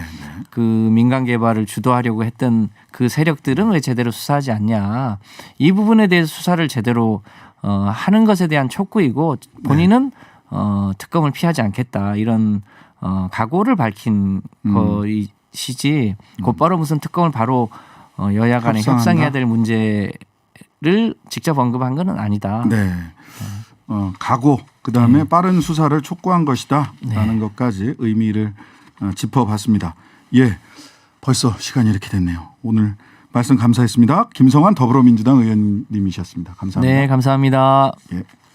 네, 중진의 개혁 야당편 바로 들어가겠습니다. 조혜진 국민의원 의원님 나오셨습니다. 안녕하세요. 예, 반갑습니다. 조혜진입니다. 지금 한 가지만 제가 수정하고 들어가겠습니다. 예. 그 유동규 대장동 뇌물 의혹 11억 5천만 원 추징 보전 법원이 금방 했다라는 속보 전해드렸는데요. 실제로 지금 명시된 건 3억 5,200만 원이 동결 결정됐고요. 차명 8억이 있지 않겠느냐라고 해서 총액으로 보면 11억 5천만 원 정도로 추정된다라는 거고요. 일단 확실하게 했던 거는 3억 5,200만 원을 동결해달라는 서울중앙지검 전담수사팀의 추징보전 청구를 최근 받아들였다. 잠시 전에 이런 소식이 언론에 지금 보도가 됐습니다. 네. 주말 상황을 좀 정리해요. 대선 후보 예. 행보를 중심으로 해서 주말 상황 정리를 하겠습니다. 이 윤석열 후보는 야구 보러 가셨어요. 예. 네, 코리안 시리즈 1차전 지금 예. 2차전 하고 있을 것 같은데 예. 이 모자 쓰시고 보니까 한국 야구 대표팀 왜 가신 겁니까? 야구가 좋았어. 야구가 좋아서. 야구가 보고 싶어서. 저도 야구 좋아하니까 현장에서 예. 보고 싶은데 사실 기회가 많지 않아요. 그렇죠. 근데 윤석열 후보는 충암고등학교 출신이니까 충암고가 야구 야구 명문이죠. 잘하거든요. 그러니까 예. 고등학교 때도 야구 많이 봤을 거고 본인도 야구 굉장히 좋아했다고 그러고 예, 예. 그러니까 검사할 때도 대구 갔을 때 부산 근무할 때 광주 근무할 때 그쪽 지역의 연구팀 그 경기를 많이 보고 응원도 했다고 그러시니까 네. 보고 싶을 거예요. 그러니까 좀 보도를 보니까 본인이 한 보고 싶다고 이렇게 이야기했는데 밑에서 이렇게 일정을 넣었던 것 같아요. 네. 그러니까 좋은 시간이 됐던 것 같습니다. 뭐 그냥 그 후보가 대선 후보 바빠 죽겠는데 그냥 보고 싶다고 보러 간 건 아닐 테고 정치적 메시지가 있을 거 아닙니까? 야구장에서 야구장에 간 것을 통해서 전달하고자 하는 정치적 메시지는 무엇이었을까요? 일단 본인 꼭 그런 메시지와는 별개로 예. 그렇게 그 일상에 어울릴 수 있다는 것 자체가 후보로서는 사실 조금 그 행복한 시간입니다. 그게 그렇죠. 낯설은 일도 아니고 어색한 일도 아니고 본인이 좋아했던 그런 그 시간 추억 속에서 국민들과 같이 그 즐거움, 흥분 이런 걸 같이 교감하는 거거든요. 공감하는 네네. 거거든요. 네. 그래서 네. 그런 게 의미가 있었고 근데 이렇게 높은 자리에 올라가다 보면은 과거 자기를 잃어버리기가 네. 쉬워요. 감각을 잃어버리기가 쉬워요. 그게 네네. 굉장히 위험 신호인데 네. 스스럼 없이 다시 그 시절의 흥분과 감격과 즐거움으로 돌아갈 수 있다는 것 자체가 본인도 행복하고 또 국민들에게 주는 메시지가 그 메시지라면 그런 것이 메시지가 아닐까. 네. 이 사람 나는 변하지 않는다. 이 사람 변하지 않는다. 그리고 내 즐거움, 내 흥분을 이 사람도 안다, 이해한다, 공유한다. 네. 그게 메시지란 메시지겠죠. 자, 이재명 후보 같은 경우는 부인 김혜경 씨 낙상 사고와 관련해서 악성 루머가 확산되자 CCTV, 진료 기록, 그다음에 전화 녹취까지 다 공개를 했어요. 단계적으로. 예. 근데 이제 오늘 아침에 안민석 특보단장이 예. 이 얘기가 첫 번째 너무 조직적으로 빠르게 살포됐다 이야기가.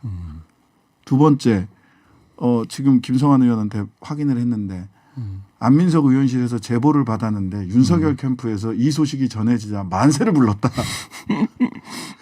이거 만세 부르셨습니까? 그 소식이 어느 순간에 올림픽 월드컵 개최지 발표되는 것처럼 딱 발표되고 그 자리에서 만세 그런 거 아니잖아요. 순차적으로 뉴스가 계속 나오잖아요. 아니 근데 사실 그 SNS나 소위 지라시라고 네. 하는 것을 통해서 전파되는 속도는 굉장히 빨랐습니다. 저도 저도 그게 좀 이상하고 예스러울 정도로. 빨리 퍼졌죠.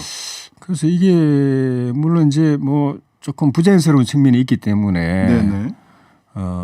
의혹을 가지려면 가질 수도 있고 또 그런 의혹을 제기할 수도 있는데 네. 근거가 확실하지 않은 이렇게 시나리오가 순식간에 그것도 이제 이 후보에 대해서 굉장히 안 좋은 네네. 그런 추측성 그런 이 이야기가 엄청나게 빠른 속도로 퍼져가지고 네. 우리 이재명 후보나 민주당에서 이걸 법적으로 바로 고소 고발 들어가고 네. 또 현직 국회의원들이 나와서 또 해명하는 기자회견도 하고 네. 또 이런 그 신고 자료라든가 뭐 이런 것까지 공개해야 될 정도인 거 보고 저는 네. 저는 맨날 뭐 SNS 들어가서 검색하는 사람이 아니기 때문에 네. 그 사이에 며칠 사이에 이렇게까지 퍼졌나. 네. 민주당이나 이재명 후보가 보통 사람들이 아닌데 저렇게 대응해야 될 정도면 심각할 정도로까지 퍼진 건가 보다. 네. 그러면서 이게 뭐 이렇게 딱 이 퍼진 시나리오라는 게 명확한 사실적 근거를 가지고 한 게 아니고 추측성인데 이렇게 퍼지는 걸 보고 네. 이거는 좀 이재명 후보나 민주당 쪽에서는 이게 좀 곤혹스러울지 모르겠지만 네. 이재명 후보는 그럴 수도 있는 사람이다라는 인식을 타고서 이게 삽시간에 퍼지는 것 아닌가. 그게 오히려 저쪽으로서는 더 심각한 문제겠다. 그게 제일 사실은 힘든 거거든요. 저 사람한테는 뭘 이야기를 해도 통해버리는 거. 네. 방어가 안 되는 거. 네네. 그게 더 후보나 그 민주당 진영에서는 심각한 문제일 것 같다는 생각이 딱 들더라고요. 주말 사실은 이게 제가 보기에는 두 가지인데 하나는 민주당 쪽에서 대응이 예. 빠르고 전면적으로 나오지 않고 단계적으로 조금씩 끊어서 나왔던 점에 대응의 실수도 있었던 게 아닌가 싶고 또 한편으로는 지금 말씀해 주신 뭐 김재원 최고위원도 오늘 아침 방송에서 그런 뭐 취지로 말씀을 주시던데 여튼 그래서 이게 약간 직접적으로 얘기는 안 해도 이 윤캠이랑 관련 있는 조직적 유포 아니야? 라는 뉘앙스로 우리 안민석 의원님 말씀을 하시던데. 그래서 이제 거기서 안민석 의원은 저하고 또 이제 친구이기도 하고 그렇죠. 해서 가까우시죠. 여야를 떠나서 그래서 뭐 구체적으로 어떻게 이야기했나 꼼꼼하게 봤는데 확실하게 이야기한 건 하나도 없습니다. 확실하게 얘기는 안 해요. 그러니까 약간 만세 불렀다더라 또는 무슨 그 관계가 있는 것처럼 보인다 뭐 이렇게 이야기를 해서 뭐 그 정도까지 이야기하는 게 다행이다. 너무 이걸 단정적으로 이야기하면은 문제가 될 수 있기 때문에. 그런데 우리 윤석열 후보 캠프나 우리 국민의힘이 이런 어떻게 보기에 따라서는 좀 터무니없을 수도 있는 그런 주장이 전국적으로 유포되도록 할 만한 조직력을 가졌다고 하면은 사실 이 선거는 하나만 합니다. 끝났습니다. 그렇게 우리를 그렇게 무서워하지 마시기 바랍니다. 자, 선대위 구성 관련해서 오늘 몇 가지 여쭤보겠습니다. 오늘 뭐 그 윤석열 후보가 비대위원장 김종인이라는 만화책 출판 기념회 하는데 직접 참여를 하셨는데 총괄 선대위원장직 러브콜에 대해서 김종인 전 비대위원장은 시간표도 내용도 아무것도 모른다. 라고 그냥 탁 잘라버리셨어요. 이 평상시 김종인 전 비대위원장의 어법으로 보자면 탁 쳐낸 것 같은 느낌의 어법이거든요. 이거 뭐 앞으로 어떻게 되는 겁니까? 이거? 현재로서는 그럴 수밖에 없죠. 아직 선대위가 구성이 안 됐고 후보가 구상을 하고 있는 단계이기 때문에 그런 뭐 프로그램 순서 시간 뭐 이런 건 후보만이 아는 거죠. 근데 선대위가 구성이 돼 가지고 김종인 비대위원장 모시고 그때부터 이제 나머지 인사라든가 또 선거운동 스케줄 이런 걸 의논하게 되면 그때부터는 이제 김종인 비대위원장도 세세하게 그 내용을 다 아시게 되겠죠. 현재는 후보의 머릿속에만 들어있는 거기 때문에 뭐 김종인 비대위원장뿐만 아니라 나머지 다른 분들도 저도 잘 모르죠. 아니 어쨌든 총괄 선대위원장으로 모시고 뭐 이야기 뭐 이렇게 지혜를 뭐 이렇게까지 적극적으로 생각보다 윤석열 후보가 적극적으로 구애를 한 것 같은데 너무 냉정하게 탁 끊으신 것 같아서 오늘까지는. 그다음에 우리 김종인 비대위원장님도 간단한 분이 아니잖아요. 그러니까요. 그러니까 자기 주장 분명히 있으시고 허수아비 될 수 없다. 목표 또 이거 지향점 또 역할의 무게 분명 그게 있으신 분이기 때문에 함부로 우리가 뭐 이렇게 할 수 있는 분이 아니죠. 자, 다음에 그 언론의 소식은 이준석 대표는 김 전 위원장을 원톱으로 요구했다. 그다음에 당무 우선권 두고 당 대표와 캠프 간의 이상 기류가 보인다. 오늘 아침에 이 대표가 최고위 발언 생략한 거 두고도 뭐 그런저런 해석이 있는데 이게 이제 구체적으로 보자면 한기호 사무총장이 보통 사무총장이 상임 선대본부장을 하지 않습니까? 실무를 총괄하잖아요. 그렇죠. 근데 이제 이게 본인 그만두겠다. 윤석열 캠프에서 편한 사람 한번 골라봐라. 이런 취지로 나는 뭐 미련 없다. 근데 이게 보통 당대표와 사무총장 관계는 뭐 부부 관계라고 비유되기도 하고 안살림 바깥살림 이렇게 비유하기도 하고 하는데 윤석열 캠프 쪽에서 상임 총괄 선대본부장 딴 사람 할 테니까 한기호 자리 좀 비켜주라. 이렇게 요구했다면 당대표로서는 굉장히 기분이 안 좋을 것 같아요. 그래 요구를 했을까요? 그건 이제 확인이 돼야 될 부분인데 한기호 사무총장님 본인이 자리 욕심 정말 없는 분입니다. 군 출신이신데 자리 욕심 없는 분이시고 처음에 사무총장 맡을 때도 제가 알기로는 고사했다가 이제 맡으셨고 그래서 지금 이제 우리 변호사님 말씀처럼 선거에서는 후보하고 이렇게 사무총장 나중에 총괄선대본부장 맡을 그 자리가 호흡이 빈틈없이 맞아야 되기 때문에 맞습니다. 이제 그런 말하자면 그 후보에게 선택할 수 있는 기회를 주기 위해서는 내가 고사 이렇게 사의를 표명하는 게 맞다고 생각을 해서 그렇게 쓴 것 같아요. 후보가 나중에 최종 선택을 했을 때 그냥 한기호 총장께서 그동안에 해오셨으니까 대고 없이 잘 해오셨으니까 계속 했으면 좋겠다고 하면 다시 이제 맡을 수 있는 거고 일종의 재신임을 묻는 것일 수도 있는 것이고 통상 그렇게 하죠. 근데 보통은 사무총장이 그렇게 자리를 열어줬었나요? 제 기억에는 없어서 보통 그냥 뭐 일반적으로 공개적으로 하든 물밑으로 하든 간에 그 후보에게 저 인사권을 주죠. 네. 왜냐하면 그 자리에 계속 있으면 본인이 자동으로 총괄선대본부장이 될 수도 있기 때문에. 보통은 사무총장이 자동으로 총괄선대본부장을 하고 왜냐하면 당 살림과 조직을 어쨌든 사무총장이 다 총괄을 했기 때문에 당의 총력을 다 기울이기 위해서는 보통은 총장이 그 자리에 가는데 좀 이게 이것이 좀 평소 자주 보던 모습은 아니라서 이게 당무 우선권을 둘러싸고 이준석 대표와 윤석열 후보 사이에 알력이 있는 게 아니냐라고 이제 언론에서 해석을 하고 있어서 당무 우선권은 후보에게 있죠. 당헌 당규상 그렇게 있는 네. 것이고 그런데 이제 후보가 그 우선권을 전적으로 행사하지 않고 네. 대표하고 협의해 가면서 하고 있는 중이죠. 네. 그러다 보면 이제 협의해서 서로 의견을 조율하는 과정이 반드시 건건마다 있게 되는 거죠. 그리고 또 하나는 언론에 알려진 바로는 핵심은 그 총괄 선대위원장 밑에 선대본부장을 총괄 선대본부장을 두지 않고 대여섯 개 본부로 그 선대위원장이 어찌 보면 각 선대본부장을 직할하는 방식으로 할 수도 있다.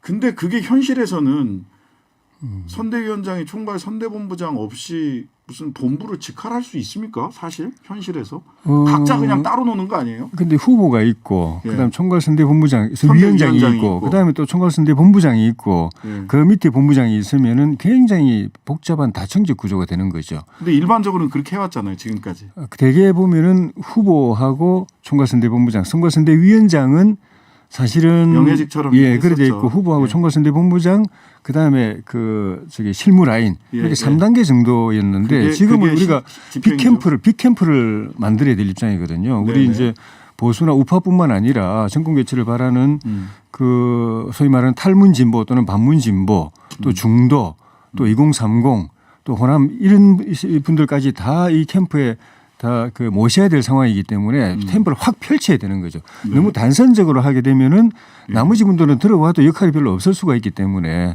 과거에 했던 거하고는 조금 이 구성이 달라질 그 가능성이 좀 있다고 봅니다. 그 고민이 이런 식으로 나타나고 있다고 봅니다. 그러니까 선대위원장이 각 본부장을 직할을 대여섯 개 선대위원장도 본부장을 직할을 해야 되고 후보도 직할을 해야 되고 그런 걸로 봅니다. 아유, 이 선대위 만드는데 이렇게 복잡한 적이 있었나 싶은 생각이 드는데 자 어떤 분들이 총괄 본부장 각 본부장급들로 지금 거론이 되고 있나요? 우리 조 의원님은 어디 맡으십니까? 저는 교육본부 이런 거 그런 거 없을 것 같아요. 그러니까 교육이라는 거는 정책 쪽에 들어갈 거고 정책 안에 경제 안보 외교 교육 이런 거 다 들어가겠죠. 그 본부 안에 정책본부 안에 분과가 있을 것이고 기본적으로는 제가 직접 그 인사에 참여하지 않기 때문에 잘은 모르지만은 의전적으로 예우를 해줘야 되는 자리가 있을 수가 있고 그다음에 실무를 해야 되는 자리는 그 일을 할 사람 제대로 할 사람을 중심으로 해서 배치를 해야 되고 그런 쪽으로 가면서 말씀드린 이제 빅캠프를 만들어야 되기 때문에 캠프를 좀 오픈해서 통합선대위로 가야 되지 않나 그렇게 생각하고 있습니다. 오늘 그 김종인 전 비대위원장 나는 하나도 몰라요 이렇게 얘기했던 것까지 포함해서 20일까지 선대위를 구성한다 이렇게 목표를 잡으셨던데 20일까지 가능한가요? 가능하다고 한다면은 이제 그 골격이 잡히겠죠. 근데 선대위는 그 골격이 잡히면 그 하부 기관도 또 만들어야 되고 아주 극단적으로 말하면 선거 끝날 때까지 조직은 계속 만듭니다. 그렇긴 하죠. 계속 이렇게 무슨 조립하듯이 올라가긴 하는데 글쎄요. 어쨌든 지금 관심사는 홍준표 의원은 선대위 결합은 안 하신다고 했으니까 안 하는 줄 알겠는데 김종인, 이준석, 윤석열 이 세 분 간에 도대체 물밑에서 무슨 일이 있길래 이렇게 겉으로 드러났을 때 뭔가 합이 딱 맞는다 이런 느낌은 아니거든요. 좀 말씀드린 대로 과거 선거하고 비교하면은 지금 선거는 그 보수 우리 정당 중심 당 일원화 또는 보수 우파 일원화가 아니고 제가 실어본 여러 선거 가운데 거의 처음으로 탕평 선대위, 통합 선대위. 그러니까 당이 중심은 되지만 네. 또 보수나 우파가 중심이 되지만 그게 전부일 수가 없고 거기에 과거에 우리 당하고 함께 하지 않았던 네. 진보라든가 호남이라든가 2030이라든가 중도라든가 여기까지 다 아울러서 선대위를 꾸려야 되기 때문에 처음으로 가장 복잡한 고민을 지금 하고 있는 것 같아요. 그러니까요. 예. 복잡해 보입니다. 예. 네, 이 복잡함이 다음 주에는 좀 가닥이 잡혀서 네. 사람 이름 좀 놓고 얘기 좀 한번 다음 주에는 선대위 예, 해봤으면 좋겠다 싶습니다. 예, 네. 감사합니다. 지금까지 조혜진 국민의힘 의원이었습니다. 고맙습니다. 네, 오늘은 11월 15일. 오늘부터 딱 122일 남아 있습니다. 내년 3월 9일이면 새로운 대통령이 탄생할 텐데요. 대통령이 꼭 알아야 할 과학 상식만 골라서 설명해 드립니다. 예. 심지어는 무슨 뭐 세금 몇 개 몰라도 됩니다. 우리 이종필 교수님 말씀에 따르면 더 중요한 게 있으니까요. 청약 통장 몰라도 청약 통장 몰라도 우주 개발, 원자력, 기후 위기 이런 건 알아야 된다. 꼭 알아야 됩니다. 네네. 대통령을 위한 과학 이종필 박사님 이야기 나눠보겠습니다. 안녕하세요. 안녕하세요. 이종필입니다. 네. 우주 개발 얘기 지난주부터 하고 있었습니다. 우주 네. 개발 얘기 하면서 이제 나중에 달 탐사 얘기까지 가겠죠, 네. 당연히. 이제 그 전에 준궤도 비행이랑 궤도 비행 네. 얘기하다 끝났는데 네, 네, 네. 개념까지 잠깐 설명은 해 네. 주셨어요. 궤도 네. 비행은 이렇게 지구 궤도를 이렇게 도는 네, 거. 타원 궤도로 도는. 타원 궤도를 이렇게 네. 동그랗게 지구의 도는 거죠. 위성이 되는 거죠. 지구에 이제 말하자면. 달같이 네, 네. 위성이 인공 되는 거죠. 위성이 되는 예. 거예요. 네. 그다음에 준궤도 비행은 밖에 대기권까지 이렇게 나가지만 네. 탄도 비행을 해서 다시 들어오는 대기권 안으로 들어오는 그 이런 거라고 대륙간 그러죠. 탄도 미사일이 이제 그 중궤도 비행이죠. 이게 왜 그냥 그런가 보다 싶은데 이게 네. 구분하는데 큰 의미가 있는 건가요? 일단 잠깐 역사를 이제 말씀드리자면 저번 주에도 소개했지만은 네, 최초로 이제 그 우주 비행에 성공한 사람이 유리 가가린. 그랬죠. 1961년 4월 달에 가가린은 지구 궤도 비행을 성공합니다. 궤도 비행. 네. 뺑뺑 그러니까 한 바퀴 돌았네. 도는 거죠. 위성에 대해서 한 바퀴 돈 거고 이제 네. 한 108분 정도 걸려서 1회 선에 비행하고 이제 돌아왔고요. 그러니까 그때는 지구가 도니까 네. 바깥에서 얘는 서 있고 지구가 도는 겁니까? 아니 이게 이제 도는 거죠. 같이 따라 도는 거예요. 더 빨리 도는 거죠. 더 빨리 네네네. 지구가 자전하는 속도보다 더 빠르게 도는 네네 겁니까? 훨씬 빨리. 네. 그렇구나. 엄청난 속도겠는데. 궤도가 이제 점점 더 높아지면은 이제 정지 궤도라고 하죠. 한 36,000km 정도. 네네. 그 정도 되면은 이제 이 궤도가 커질수록 그 공전 주기가 느려져요. 그래서 이제 그 지구 자전 속도하고 같아지는 궤도가 이제 한 36,000km 그게 이제 정지 궤도라고 합니다. 네네. 거기 있는 위성들은 지구 자전하고 똑같이 돌아가니까 적도에 띄우면 이제 항상 같은 위치에 있는 게 그리고 되겠죠. 같은 밑에만 똑같은 곳에 네네네네네. 있는 거고. 네네. 그 아래쪽에 있는 이제 저궤도 통신 위성 같은 거는 되게 빨리. 빨리 이제, 엄청난 네, 속도겠네요. 엄청나게. 네. 자전보다 빠르면 네, 굉장히 빨리. 네, 어쨌든. 저궤도 위성 한 80분, 100분에 이제 한 바퀴씩. 지구 한 바퀴? 네네네. 이야, 80분의 지구 한 바퀴. 네. 대단합니다. 그리고 그 61년 5월 달에 네. 한 달 정도 안 됐을 시점에 이제 그 미국의 최초의 우주 비행사가 나오는데 네. 앨런 셰퍼드라는 분이에요. 네. 이분이 이제 중궤도 비행합니다. 그러니까 탄도 미사일처럼 이게 잠깐 나갔다가 대기권 살짝 나갔다가 다시 들어오는. 네. 그래서 비행 시간도 막 10여 분 정도, 그러니까 굉장히 짧게 찍고 들어온. 그게 네. 미국인 최초의 우주 비행인데 네. 사실 가가린에 비해서 조금 좀 유치한 그렇죠. 수준이네요. 네. 그리고 미국에서 최초로 그러면은 궤도 비행을 언제 했느냐? 62년 2월 달에요. 존 글렌이라는 비행사가. 그러니까 사실 60년대 초반만 해도 이제 소련보다 상당히 이제 늦어졌죠. 네. 늦어졌는데 이제 궤도 비행하고 이렇게 그 중궤도 비행을 왜 이제 얘기를 했냐면은 지금 우주 여행 상품을 개발하는 대표적인 회사가 이제 그 제프 베이조스가 만든 블루 오리진이라는 게 있고 아마존 CEO죠, 제프 네네네네. 베이조스가. 전 아마존 CEO구나. 네네네. 예, 예. 그다음에는 잘 알려진 일론 머스크가 만든 스페이스X가 있습니다. 예. 스페이스X가 훨씬 더 유명한 것 같아요, 우리한테는. 네, 뭐 스페이스X는 여러 가지 일들 많이 했으니까. 근데 이제 블루 오리진이 그 개발한 상품이 뭐냐면은 이제 중궤도 비행이에요. 에헤이. 그래서 한 100km 정도, 보통 우주와 대기권의 연결을 100km 정도로 보는데 예. 거기 살짝 벗어났다가 다시 들어오는 어떤 그 우주 맛보기네. 맛보기죠. 예. 그래서 이때 쓰는 로켓 이름이 뉴 셰퍼드입니다. 아, 셰퍼드. 앨런 셰퍼드의 이름을 따서. 예. 그 실제로 이제 올해 7월 20날에 블루 오리진에서 이제 제프 베이조스 포함해서 4명이 올라갔어. 민간인 태우고 첫 우주 비행에 성공해서 블루 오리진 처음으로 최고 고도 107km, 네네. 비행 시간 10분 정도. 음.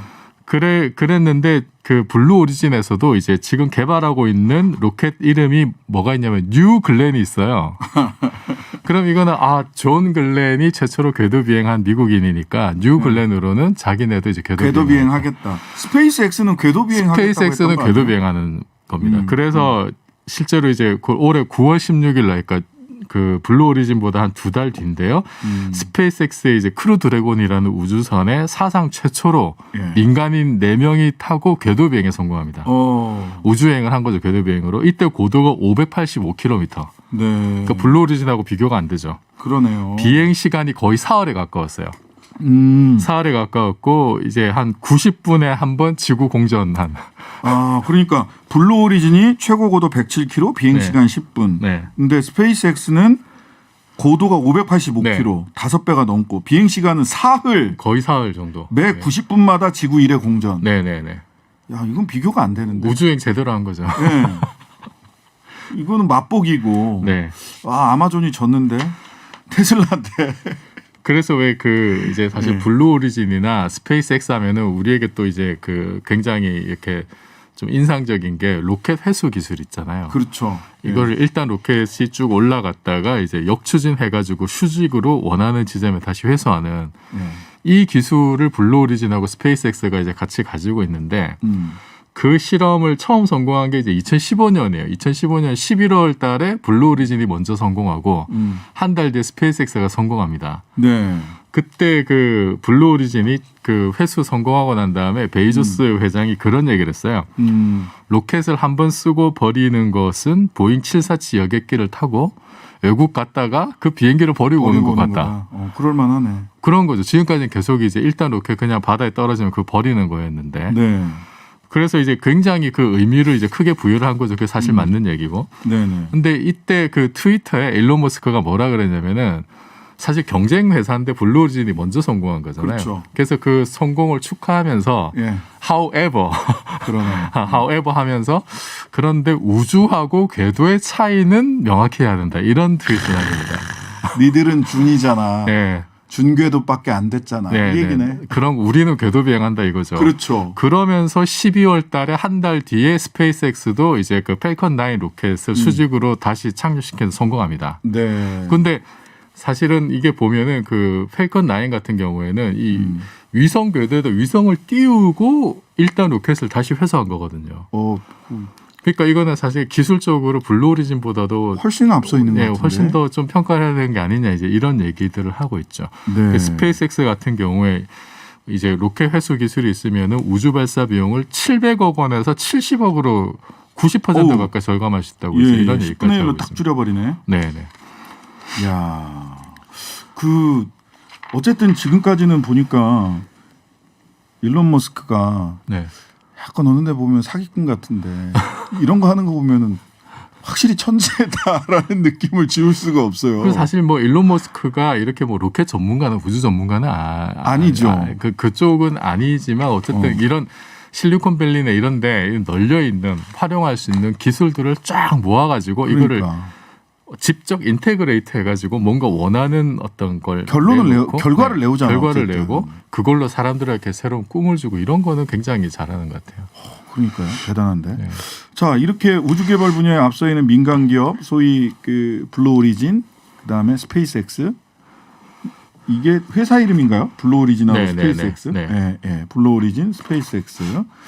이 두 개의 기업들이 우리 누리호 발사 사업에 참여하고 싶다는 의사를 타진 중이다. 네. 이게 무슨 얘기입니까? 최근에 이제 그 우리나라가 이제 누리호 성공적으로 발사하고 나서 이렇게 스페이스X나 블루 오리진에서 이제 같이 사업에 참여하고 싶다라는 뭐 접촉을 했다 그래요. 항우연하고. 네. 그런 보도가 있는데 뭐 구체적으로 어떤 얘기가 오갔는지는 뭐 알 수는 없고 보도된 내용도 없는데 뭐 제 그냥 개인적인 짐작으로는 이 발사체 회수 기술이 이게 이제 방금 말씀드렸듯이 그 발사 비용을 90%를 절감하는 기술이니까. 그러니까 10분의 1로 그냥 확 이거는 우리도 굉장히 참 이게 탐나는 기술이고. 그렇네요. 근데 이제 저쪽 회사들 입장에서는 자기네 가지고 있는 기술을 이렇게 뭐 세일즈 하거나 아니면은 이제 민간 로켓 회사니까 민간 시장이 이제 미국뿐만 아니라 다른 나라도 확대될 어떤 그런 지금 분위기인데 거기서 뭔가 좀 이제 자기네들 뭐 좀 시장을 선점하려고 하는 뭐 그런 이유도 있지 않을까. 그러니까 누리호랑 뭘 팔아먹을 게 있어서 그러나 뭘 사갈 게 있어서 그러나 일단 그렇게 생각을 하잖아요. 로켓 민간 회수 기술 기업이니까. 같은 경우는 굉장히 사실 탐나는 기술이고 어쨌든 자기네들은 올해 이제 그 민간 우주여행을 성공시켰으니까요. 네네. 그것과 관련된 여러 노하우들 이런 게 많겠죠. 자, 어떤 얘기들이 오가고 있는지 궁금합니다. 누리호와 스페이스X 블루 오리진 사이에 어떤 얘기들이 오가고 있을지 굉장히 궁금하네요. 내년 5월 달에 이제 두 번째 실험을 하는 거죠. 얼마 남진 않았는데 이때는 또 그 궤도에도 진입을 잘 시켰으면 하는 바람이 있습니다. 자, 민간 기업이 우주 개발을 주도하는 뉴 스페이스 시대가 열렸다 이렇게 얘기를 해요. 근데 이제 상징적인 것인가 또는 이렇게 꿈과 희망의 얘기인가? 달 어떻게 보낼 거냐? 우주 개발 초기에는 달을 보내는 게 핵심 목표였어요. 이게 이제 그 지구를 일단 벗어나서 새로운 그 천체로 간다라는 게 일단은 상징적 의미가 크고 고대에서부터 이게 아리스토텔레스의 어떤 철학에서도 보면은 달을 기준으로 천상계하고 지상계가 나눠지거든요. 그렇죠, 그렇죠. 예, 그러니까 달로 간다는 거는 우리가 정말 천상으로 간다는 확실한 의미가 있는 거고, 우리도 뭐 옥토끼가 거기 산이만이 이러고 살았죠. 그랬죠, 옥토끼가 있었죠. 그래서 사실은 이제 외계 천체를 탐사를 할 때 이게 어떤 식으로 가냐면 이제 우주선을 보내서 근접 비행을 시키거나 이렇게 스쳐 지나가면서, 아니면은 이제 궤도를 돌게 하거나, 그 천체 위성을 만드는 거죠. 아니면은 아예 거기 착륙시키거나 이제 이런 방법들을 씁니다. 지금까지 우리가 착륙한 데가 이제 달하고 거기는 유일하게 닐 암스트롱. 그다음에 화성에는 로보트가 이렇게 가 있는 거잖아요. 야, 처음에는 무인 탐사선부터 시작을 한 거죠. 당연히 그럴 수밖에 없겠지. 와, 59년부터 시작했네. 네, 59년부터 사실 소련이 이제 그 60년대 초반까지 굉장히 앞서갔으니까 소련의 달 탐사 계획이 루나, 뭐 러시아 말로 메치타라고 하는데 59년에서 76년까지 계속되는데 이 루나 프로젝트에 보면은 최초가 많이 붙어요. 뭐 59년 발생 1호가 최초의 달 탐사선이고 2호는 이제 달 표면의 충돌 점검입니다. 이게 처음부터 착륙하는 게 어려우면 일단 가서 시키면서 낙하하는 동안에 사진 찍어가지고 뭐 이제 보낸다든지, 뭐 다른 거를 발사해서 튕겨 나오는 걸 뭐 조사한다든지 이런 식으로 이제 하거든요. 그렇구나. 그래서 일단은 낙하하면서 충돌할 때까지 사진을 찍는 이제 그런 걸 했었고, 3호는 뭐 달 근접 비행 성공하고, 그러면서 달 뒷면도 촬영하고, 그다음에 66년에 9호가 이제 최초로 달에 연착륙합니다. 충돌이 아니라 표면 사진 찍어 보내고. 66년에 이제 10호가 가가지고는 달 궤도에 성공적으로 진입해요. 그러니까 달에 위성이 된 거죠. 그래서 달을 공전했겠네요. 그 다음에 이제 70년에 16호는 이제 토양을 채집해서 지구로 오기도 하고요. 여기에 비해서 이제 미국은 늦었죠. 파이어니어 계획을 세웠는데 1호 발사 77초 만에 폭발, 2, 3호 다 실패. 59년에 이제 4호가 달 근접 비행에 성공을 합니다. 그 다음에 미국의 이제 그 달 충돌선 이제 레인저라는 게 있는데 레인저 계획, 레인저도 다 실패하다가 64년에 7호가 이제 겨우 성공을 하고요. 충돌에 성공합니다. 그러면서 이제 뭐 한 16분 40초 동안에 이제 표면 영상 찍어가지고 보내고 66년에 서베이어 1호가 이제 그 연착륙에 성공을 하죠. 그 다음에 궤도선은 루나 오비터라는 게 66년에 가서 이제 그 궤도를 돌면서 달 표면의 영상을 전송을 해오게 됩니다. 그랬다가 이제 사람이 직접 간 게 아폴로 계획. 우리는 아폴로 세대잖아요. 그렇죠. 우리가. 아폴로 세대. 자, 아폴로 얘기를 그러니까 뭐 간단하게만 일단 좀 얘기를 하자면은 아폴로 얘기 다음 주에 들어야 될 것 같아. 근데 지금 시간이 얼마 남았어요? 시간 한 1분. 자, 존 F 케네디가 60년 당선이 됩니다. 그러면서 1분도 안 남았어요. 그래요? 케네디가 굉장히 이런 얘기합니다. 우리는 달에 가려고 하는데 달에 가려고 계획을 세웠는데 그게 쉬운 일이기 때문이 아니라 어려운 일이기 때문에 이 일을 하겠다 이런 선언을 합니다. 네. 자, 그 선언이 어떻게 되는지 다음 주에 들어보도록 우리나라 하겠습니다. 지도자들도 좀 이런 프론티어 정신을 배워야 된다는 말씀을 좀. 네. 자, 다음 주에 더 이야기 듣고요. 조율 들으면서 마치겠습니다. 한영의 음성으로 전해드리고요. 내일 6시 6분에 신장개업 문 열고 단골 손님들 맞이할 준비하겠습니다. 오늘 하루도 다들 수고하셨습니다. 감사합니다.